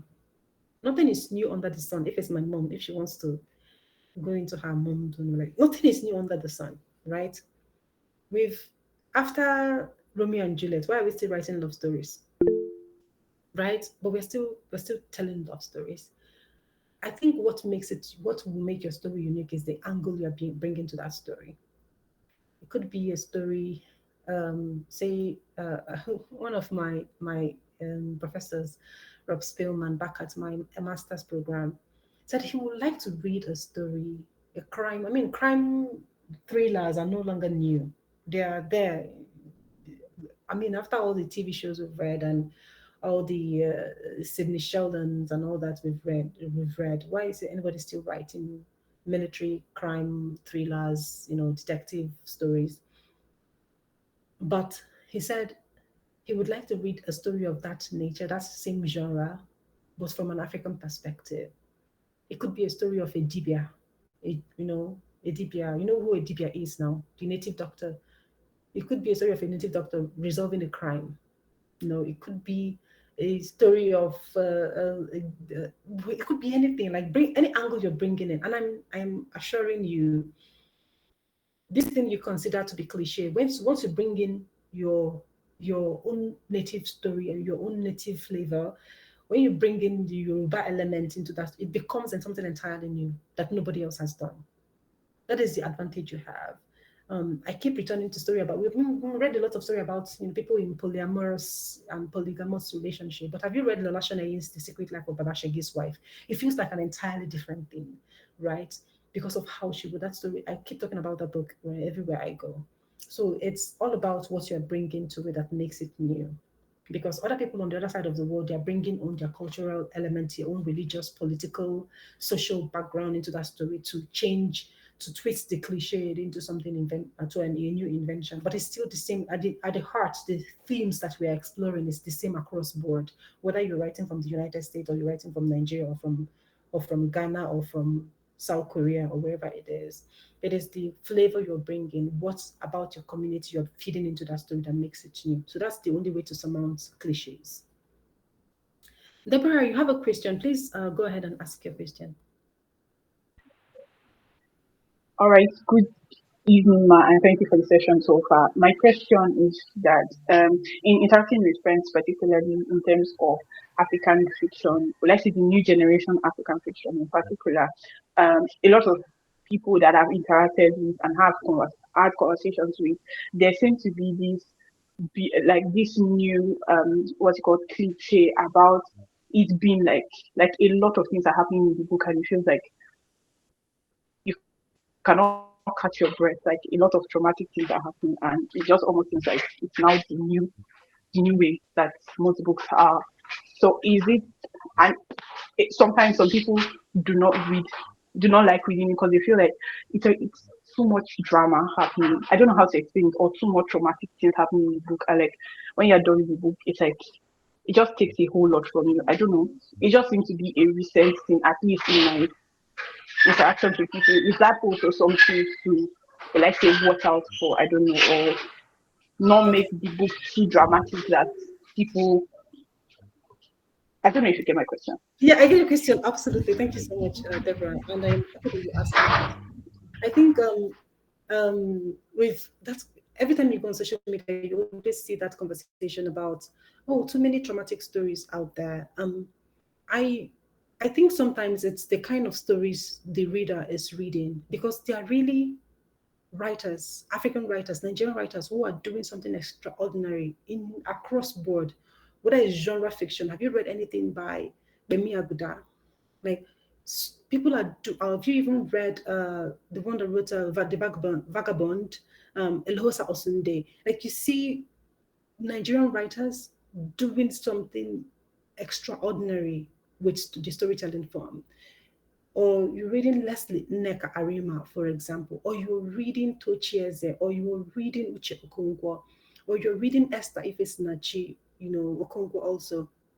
There are lots of writers or you're reading Abubakar Adam Ibrahim. There are so many writers who are doing extraordinary things with storytelling that do not necessarily address the theme of drama. Um, I don't think, I think when people talk about trauma in fiction, especially in Nigerian fiction, it's just people reading the same set of stories over and over again. Say, for example, someone reads Ogadinma by Ukamaka Olisakwe, which has a lot of trauma in it. My novel, which has a lot of trauma in it. Someone comments on it, and despite that being published how many years ago? 2018, maybe 2018, 2020. When, yeah, forgot when I published my book. But this I think that was 2020. Yeah, 2020. So despite that being published, now going almost 5 years ago, 4 years ago, next year it will be 5 years. But you see the same people, they return to that story. They read that alongside Buche Mishatas published in way back. And they say, oh, too many trauma. And they read that, maybe they also read Tomorrow I Become a Woman by my friend Awunusen Dafen. And I say, oh, too much drama. But what about other books that are doing so many other things, amazing things? But then I think sometimes the conversation comes from what is accessible to the reader. So they go to Masobe Books and they buy these books and they have, or they go to Uida or they go to Narrative Landscape and they have this book. So this same set of books are being recycled all the time. So whenever there is a conversation about maybe, or even Chika Onigwe's The Middle Daughter, that also explores this theme of trauma, especially when it comes to postpartum trauma, marriage, motherhood, and all that. So they return to the same set of books, and the conversation revolves around the same set of books. But then, and what it does is, in a way, why it is doing major critique, which is necessary because criticism is necessary in our world. Um, but what it also does is that it alienates other stories that are doing other things. So nobody talks about other stories that are doing extraordinary things also in their field. So nobody centers the story. So the conversation is always like people, like when you post a book by Emi Aguda, you have people who cult following, people who love, like I'm one of Emi Aguda's greatest fans in the world. So you have people like us comment, but then how much engagement is it getting? We need more engagement also in that, like people who are doing extraordinary. But when you say that, I think the key word now on Twitter is when you post, oh, this book has trauma, everybody jumps on that conversation. So it's almost like this is being privileged against other people that are doing things in the field.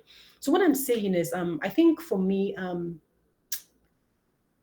I have a sort of like a feminist critique of that. The feminist critique comes from the idea of always this old idea that the story is written by a woman is always deemed domestic and it has to deal with body, it has to deal with trauma. So there's a little bit of sexism that comes into critique of their work. But when a man writes their own trauma and includes politics, it's deemed political fiction. So it is not included in those conversations. Because when you look at that conversation about trauma, how many books or stories by men are included in that conversation? But does it mean that men are not writing about their trauma? Trauma of sexuality, trauma, political trauma, economic trauma, environmental trauma, internal, family, social, but they are not included in that. But the idea of the traumatic is always ascribed to female writing. So sometimes it's like looking away, what are we actually doing with that critic? What I encourage everybody to do is write a compelling story, a story so compelling that people engage with it across time, across board. People are still talking about Buche Mecheta's the joy of motherhood up to today, even though it was published how many years ago. And people are still engaging with that material. So write a story so compelling. Do not let social criticism. I mean, it helps though. I think the criticism that I'm most interested in these days is where the Western gatekeepers are deciding the kind of stories we tell about ourselves, because we want access to those communities, we want access to those resources that they are giving because they are very wealthy. So we now tend to write like them because we want to get published. So that is the conversation I'm actually most interested in, and not whether a woman chooses to write about body trauma. Like, what is even going on at home demands like 1,000 more books about trauma. Let's be honest, or even the economic trauma we are currently going in. As I was in this conversation with you, my daughter is already sending me a message reminding me to send, but she's in Nigerian university. She's now in her final year. Um, I know the kind of economic trauma and how life would have been difficult if I weren't here for my family. So there should even be 1,000 stories written in response to this, what is happening in our political climate now, the economic trauma we are going as citizens, Nigerians fleeing because they can no longer take it. So when someone comes back and writes about this pain, this deep, searing, life-changing pain that is tearing families apart, will you say that they shouldn't write it because they're writing too much, they're trauma dumping? So I think what we should be most interested in is writing a compelling story, writing a story that is true to the reality of the time we are setting that story, and just writing and leave criticism for everybody. And it's a good thing when people criticize your story. It's a good thing when your story is part of the conversation. It means that you're doing something.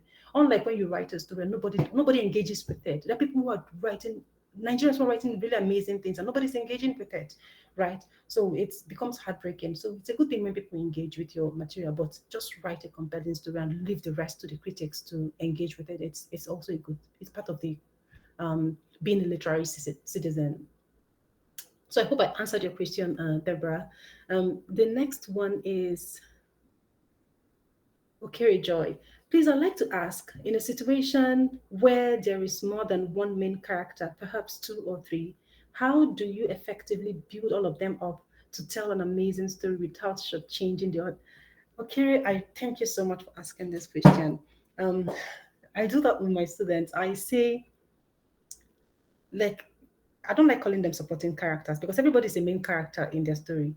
As I am here now in this class talking about, creative writing with you, I am the main character in my story. But then I am a side character in your own world, because where you are, Deborah, for example, and Marchi, you are the main character where you are, and I'm just a side character that will disappear after a few minutes, right? But as I'm perceiving myself, is I'm the main character. We all have main character syndrome. So once you are able to envision your characters like this, that they're all main characters in your world, they become that you begin to ascribe them traits, you begin to give them goals. I'll give you an example. I'll go back to Fleabag.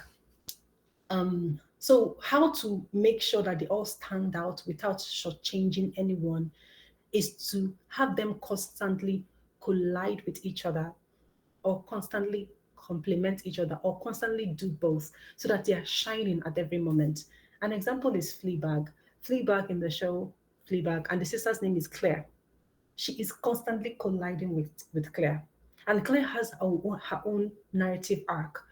Fleabag has her own narrative arc. They are the two main characters in that story. But then, I mean, when you're watching it, you say Fleabag is the main character. But I still also, even though the Claire is sort of like a supporting character, but she's still a main character in that story for me. Why? Because she has a very clear arc. At the start from season one, we realize that this woman is not happy in her marriage and she wants to get away from that marriage. She does everything possible to avoid dealing with that situation. At the point, she actually, I think it was in season one, she actually went and got a haircut. And the haircut was so funny. She looked like she said she looked like a pencil. The way they shape the hair like this, very sharp cut here, and then very short one here. Thank you so much, Deborah. So very short one here. And then she was so mad that she got that haircut, and she was like, oh, she looked like a pencil. She was crying over the phone. She called Fleabag, come over now. And she was crying. Fleabag left her workplace, went her shop, went to meet the sister, and was so surprised by the hairstyle. And the sister was crying. Now, Fleabag was like, no, we're going to take this. So they went back to the hair salon and met the guy who gave her the haircut. And the guy was already like, no, no, I told you, and they started arguing. The guy was like, hair does not matter. And Fleabag gave a very compelling moving argument. But then at the end of the day, they got the the picture where that the sister chose for that haircut. And when they got it, Claire, oh, yes, it's French. Exactly. Second that you watched them. So Claire was like, so Spielberg was like, Claire, it's French, So they went back to that salon, and there's the guy there now said something that is so moving for me that I don't forget. He said, if you want to change your life, you change your life. You can't do it here. At the end of the second season, Claire finally left the abusive, creepy, annoying husband. When she got to the point that she told the husband that she wants to leave. She told the husband, please leave me. And the husband was like, I'm not going to leave you until you kneel. Because he knows that she's the kind of person that will never kneel to ask for anything. And Claire did something that was so moving. She knelt down. She told the husband, please leave me. That was when the man knew that the marriage has come to an end. The reason why I'm emphasizing this is that Claire has a very clear narrative arc. Fleabag also has a very clear narrative arc. So you have these two main characters, their purpose, their goal. Her own is to deal with her marriage. This one's own is to deal with the devastation in her life. At the end of the day, they become changed persons. So that is the way to do it, Okere Joy, is to give your each character their own passion, their own goal, their own drive, and also to have them constantly either colliding with each other because Fleabag is always fighting with the sister, right? They're always disagreeing, but they're also best friends. But have them constantly colliding with each other to reveal who they are, and then give them clear goals. Each person must have a goal. Maybe you have character A. Character A's goal is to leave an abusive marriage. Character B's goal is to deal with the boss at the office who is very abusive, or could be to, to live, to become an upwardly mobile somebody. So give them very clear goal. That is how you make them main characters, and you're not shortchanging anyone. Even if character A gets more scenes than character B, each time we meet character B, we know that character B has a goal that is driving her and we want her to succeed. So that's the way to not church change anyone by giving them clear purpose. As we have it with Obinze and Ifemelu in Americana. Um, Ifemelu got the most attention, right, in the book. But Obinze's goal is very clear that at the end of the day, we see how they ended, both of them. So they are two compelling characters. Did that answer your question well, Okire?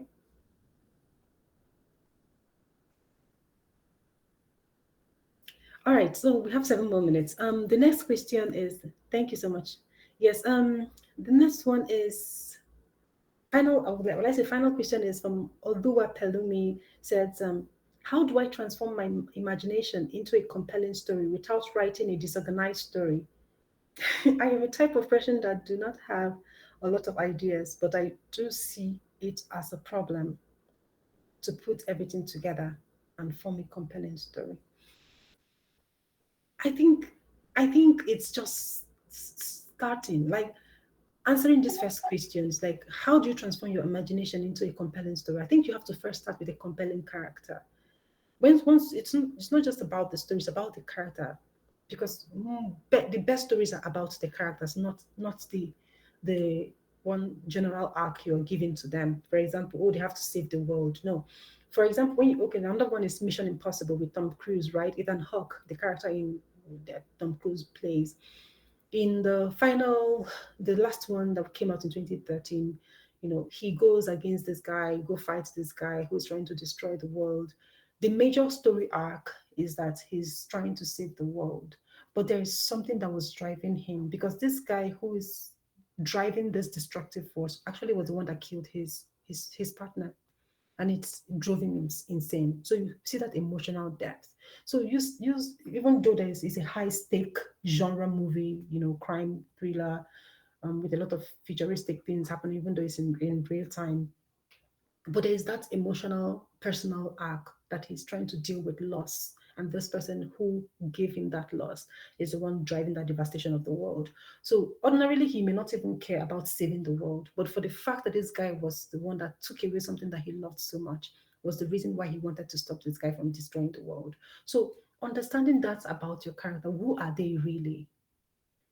So it's not really, that's why I don't like calling it a compelling story. I like calling it a compelling character, because the character will shape the story. Once we know who your character is, you can start Melanie, you can start with responding to these questions that I shared with you today to understand who that character is. And out of these questions, you can find something that will help organize the story. It could be something that someone said to your character when they were much younger, or the way they mocked them or they bullied them.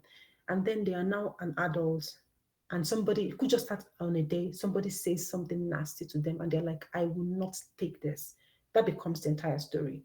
Or if you're looking for a way to organize your story, I would advise you to go watch this show. It's on Netflix. It's called Beef. Who has watched Beef on Netflix?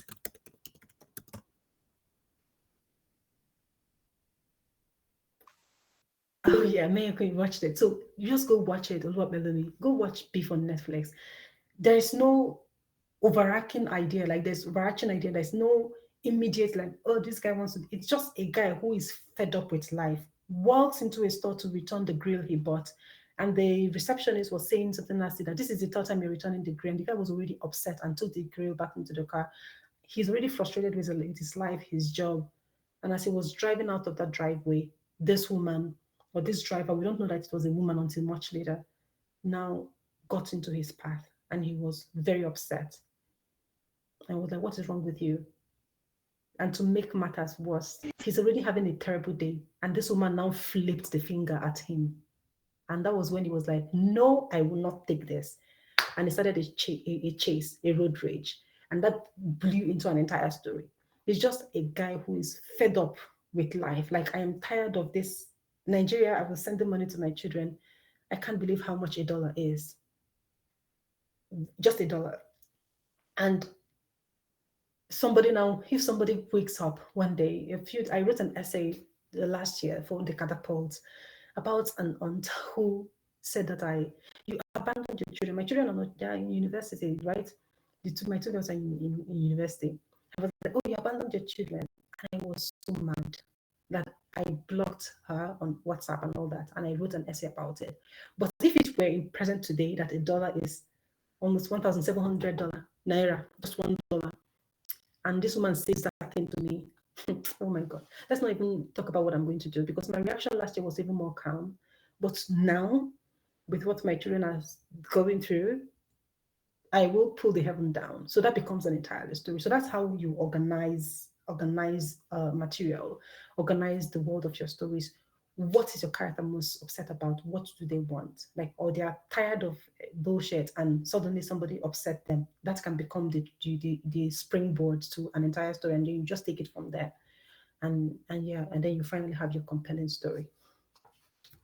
So yeah, Maya consider something I found so incredible about Fleabag is that we get to know literally everything about her but her name. Yes. Yeah, no, because it's told from the first person perspective, right? And then of course she constantly was breaking that wall. It's it happens also. It's almost like when you're reading a first person point of view story. Sometimes you don't even the character does not need to tell you their name. I won't say my name is Ukamaka Olisakwe. I don't even, I'll just be narrating the story. The short story I wrote that I was telling you all about, we didn't get to know this narrator's name until the sister mentioned it. She was like, Uche, one name Biko. That was when we now realized, oh, her name is Uche. So that's how it often happens with first person. Ronki, how do you know if your characters are boring or one dimensional or stereotypical? Ronki, when your character is boring, you will be bored reading the story. And I must assure you. Like after you're done reading it and then you give yourself, you will not know immediately. You put some psychological and physical distance between yourself and the story. And then you give yourself like 3 weeks from that story. When you come back and read that story, you realize like, what am I even seeing here? Like I would read it for a week or 2 weeks. Like you give yourself like 3 weeks from that story. When you come back and read that story, you realize like, what am I even saying here? Like I would write a story, and I wrote the first draft of this novel that I'm editing. Um, I completed the first draft in March. No, in March, yes. And I came back to it this November. I have cut out 30,000 words from it and binned it. I'm like, what nonsense were you talking about here? I just took the knife to my novel and chopped out 30,000 words. And I'm going to chop out more from it. Because I realized I was just going around the circle over something that is not even compelling. When the things that I said in that 30,000 words, I can actually just say it in 3 pages or in 4 pages. I don't need all that long story to do it. But when I wrote the first draft in March, it was perfect for me. Like, why would anybody not publish this, right? But I gave myself distance and I came back to this and I'm like, what am I doing here?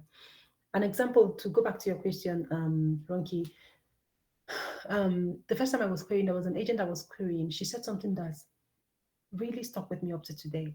She said, I love your writing style, but the pace is too languid for her. It was just lumbering and she was waiting for something to happen. And she has gotten to page 50 and nothing seems to be happening yet. And she passed on it. It was very hurtful at the time, but when I returned to that material, I'm like, what am I even doing here? The character, there was nothing driving them. They were not pursuing anything. Nobody was coming in their way, just describing day-to-day mundane activity. They go there, they talk to this person, they leave and they went to this house. Just almost like narrating documentary that was not even compelling for more than 50 pages. The action actually started from page 70. That was when I started speeding things up. When I could have taken away that 50 pages and that 50 pages, I would have shrunken it to 4 pages, really. Everything that I needed, the key things I needed, just between 3 and 4 pages, I've achieved that. I don't need all that 50 pages lumbering, going to this person's house, sitting down and talking to them. I was just trying to show their environment. You can show the environment in action. You can show it in action or something that the character is pursuing while also showing their environment. So you don't need entire chapters, 4 chapters, just trying to show us their community. No, you can have them chase something. They're trying to fight against something, and then the community is it's a little bit sprinkled in between, but then you have that driving force. It's to maintain the force at every point. That's how you know tell a compelling story or a propulsive story from a boring one. And then stereotypical.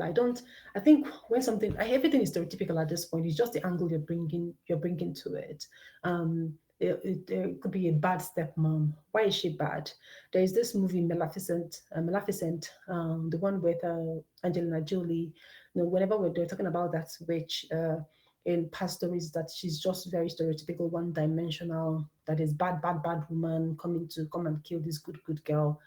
But that Maleficent does something entirely different, upended that narrative, that stereotype of the bad stepmom or the bad witch. And what we had was this woman who was also going through grief and what she eventually did. So you begin to understand it, understand the character more. So just twist and then make your story propulsive, make your character strong, make your characters what they desire, that thing that they really want, make it very strong and insistent on it. That will drive your story forward and make it less boring. So if the last question is from Deborah. Do you think writing short stories is a good way to get better with fiction? Absolutely, Deborah. Please start with short stories. How many fiction projects have you written but didn't complete? I've written a lot. I'm one of those annoying writers. I will tell you that I write every day, and I actually write every day. I write every day, and not everything I write is. I've written entire novels that will never get published. I have about when it comes to novels, I have about 5 completed novels that I will never publish. But for me, it was a practice in writing for me, a practice in understanding how to build the character's world, how to build the character desire, because I was failing at those things and I was getting better at other ones. Now, the lessons I learned from writing those 5 different materials, in what I am doing now, I am more clear, more direct, more precise. There's a sense of definition in what I am doing because I had to go through those levels of failures because you know what it means to write an entire novel and just leave it and say I'm not going to publish this because it's that bad. Um, but they were act of practice. It was for me to keep getting better at what I was doing to get to this point. And then when it also comes to short stories, I've written so many that I cannot publish. Um, but the ones that are very successful, they really announce themselves. When I get to that point, I'm like, yes, this is a good story. This deserves to be given to the world.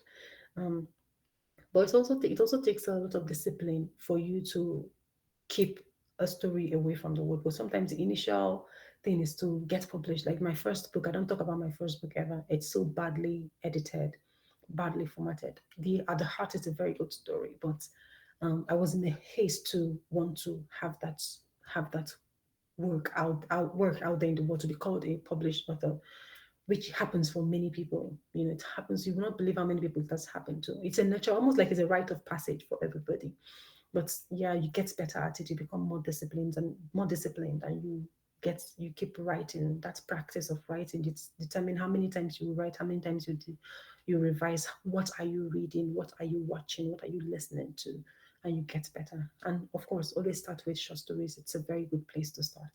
It helps you when you're able to make a story cohesive and to tell a full word of a story in say 3,000 to 4,000 words, you learn a lot of lessons from it, so that when you're writing a novel, you know what to do and what not to do. All right, that's the end of my talk and the Q&A. I went above time.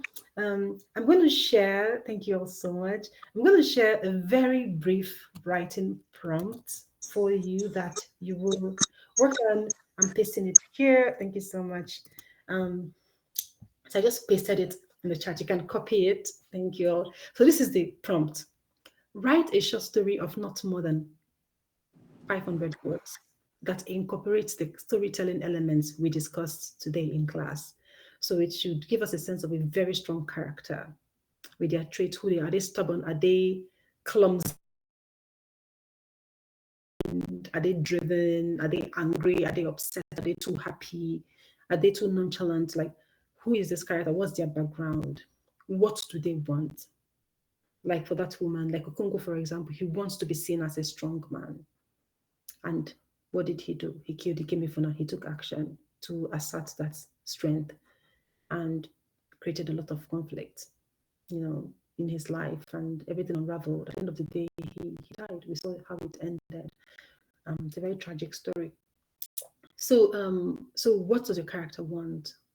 You know, and then when they want something, they have to take action to enforce that thing, that goal, to go achieve that thing that they want. And on the the journey to achieving that thing, they had to encounter too many conflicts. Don't make life easier for them. And finally, we arrive at a resolution. Do they succeed or do they fail? So that's the prompt. Once you're done, you share with Med Voice, and I will give my feedback to them.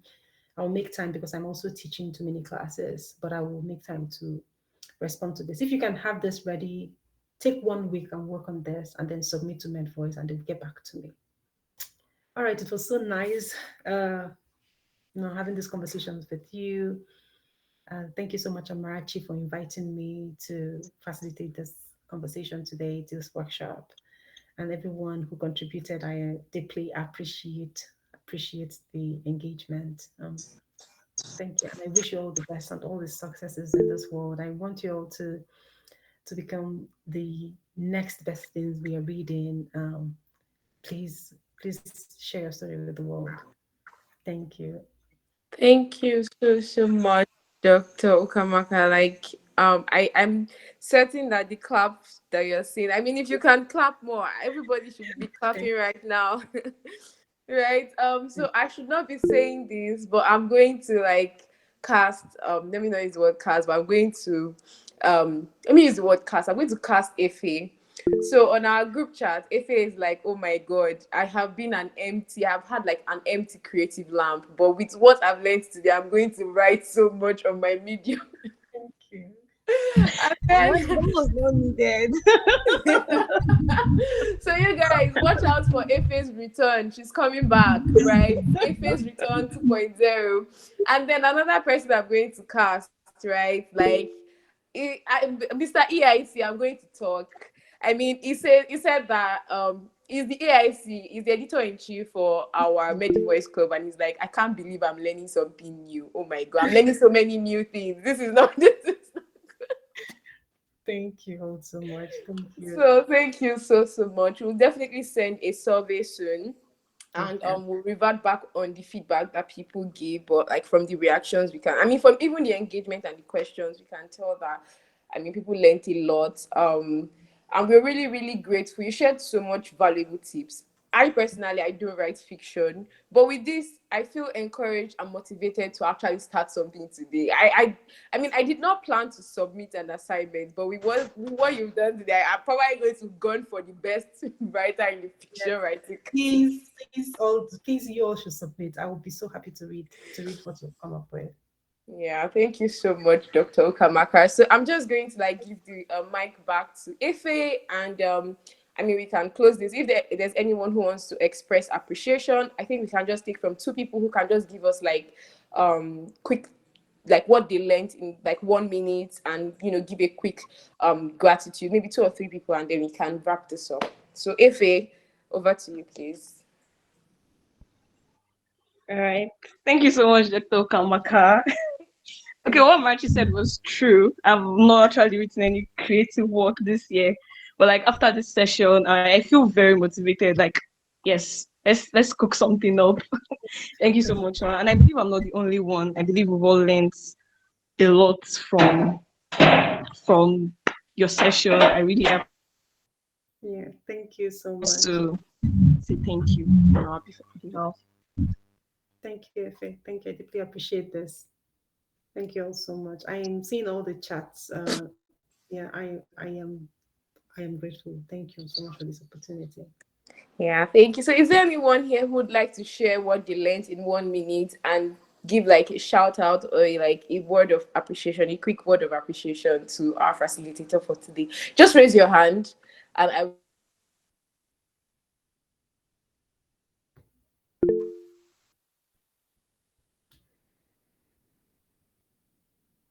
Amarch, I think you're muted. Yeah. Yeah, Abdul Hamid raised his hand. Abdul Hamid, All right, say something. you have the floor. Safia, you have the floor. Okay, good evening, ma. I'm a lady, but I just want to appreciate this session so much.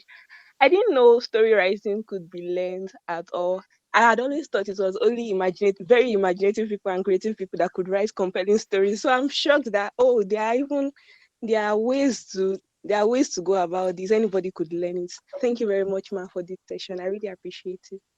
Thank you so much, Sophia. This is, yes, I am a strong believer that storytelling can be taught. All we know, because we all have stories to tell. Like a typical walk down the street, everybody has a story to tell. But it's how to approach it, to execute it, that I'm hopeful that you all learned today, and I can see that you all did. So I'm grateful. Thank you all so much. Thank you so much, Sophia. All right, thank you, Sophia. Is there any other person? How many people have spoken? I got a call and that like interrupted. Is there anybody who else would like to like add to that? I saw Moses raise his hand. Dr. Efebada, would you like to say something? Claire, we mentioned your name today. Claire, would you not like to say something?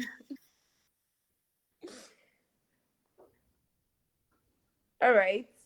If there are no other people who would like to speak, I think like we can wrap up. So once again, we appreciate you, Dr. Ukamaka. I found you on Twitter while we were looking for a facilitator for the fiction writing, and immediately I stumbled on your profile. I was like, oh my god, her profile looks so fantastic. Let's shoot our shot. Let's see if we can get. And when you responded, I was super grateful and super happy. And immediately you responded and sent your email address. I went to the group chat. I was like, guys, we have someone that is having this kind of profile actually responding to us. Let's not, let's hit on this, right? So we are super grateful that you made our time to not just even teach, but also like make our time to give feedback on the works. And I want to encourage everybody. We'll be posting the assignment on the Google Classroom. So if you've not joined, please join the Google Classroom. Um, we have like a deadline in that by Thursday we would be grading all assignments, so that on Friday for the physical events, the grand finale, we'll be awarding all the students. So you might want to start working on it today. So for all procrastinators like me, we know ourselves. Please don't leave it till the deadline, because our facilitator is busy. So if you send it on Thursday, she might not have time to grade it. So submit tomorrow or Monday so that she would have time. She teaches so many classes. She's literally a hot cake.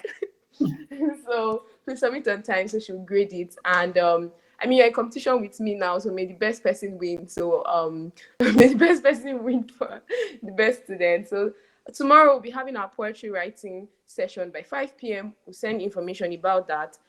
This evening we'll be having a series of things. Information will go out. So we'll be sending a survey to get feedback from you and all of that. So, but then all in all, thank you very much Thank for you so much. coming, Miss Ukamaka. We are grateful. Please do say hi to your daughters for us. We are Well, sharing the struggle with them here in Nigeria. I will. All right Thank then. you. All right, bye everyone. Yeah, bye, man. Take care. Have a lovely rest of the weekend. You too. You too.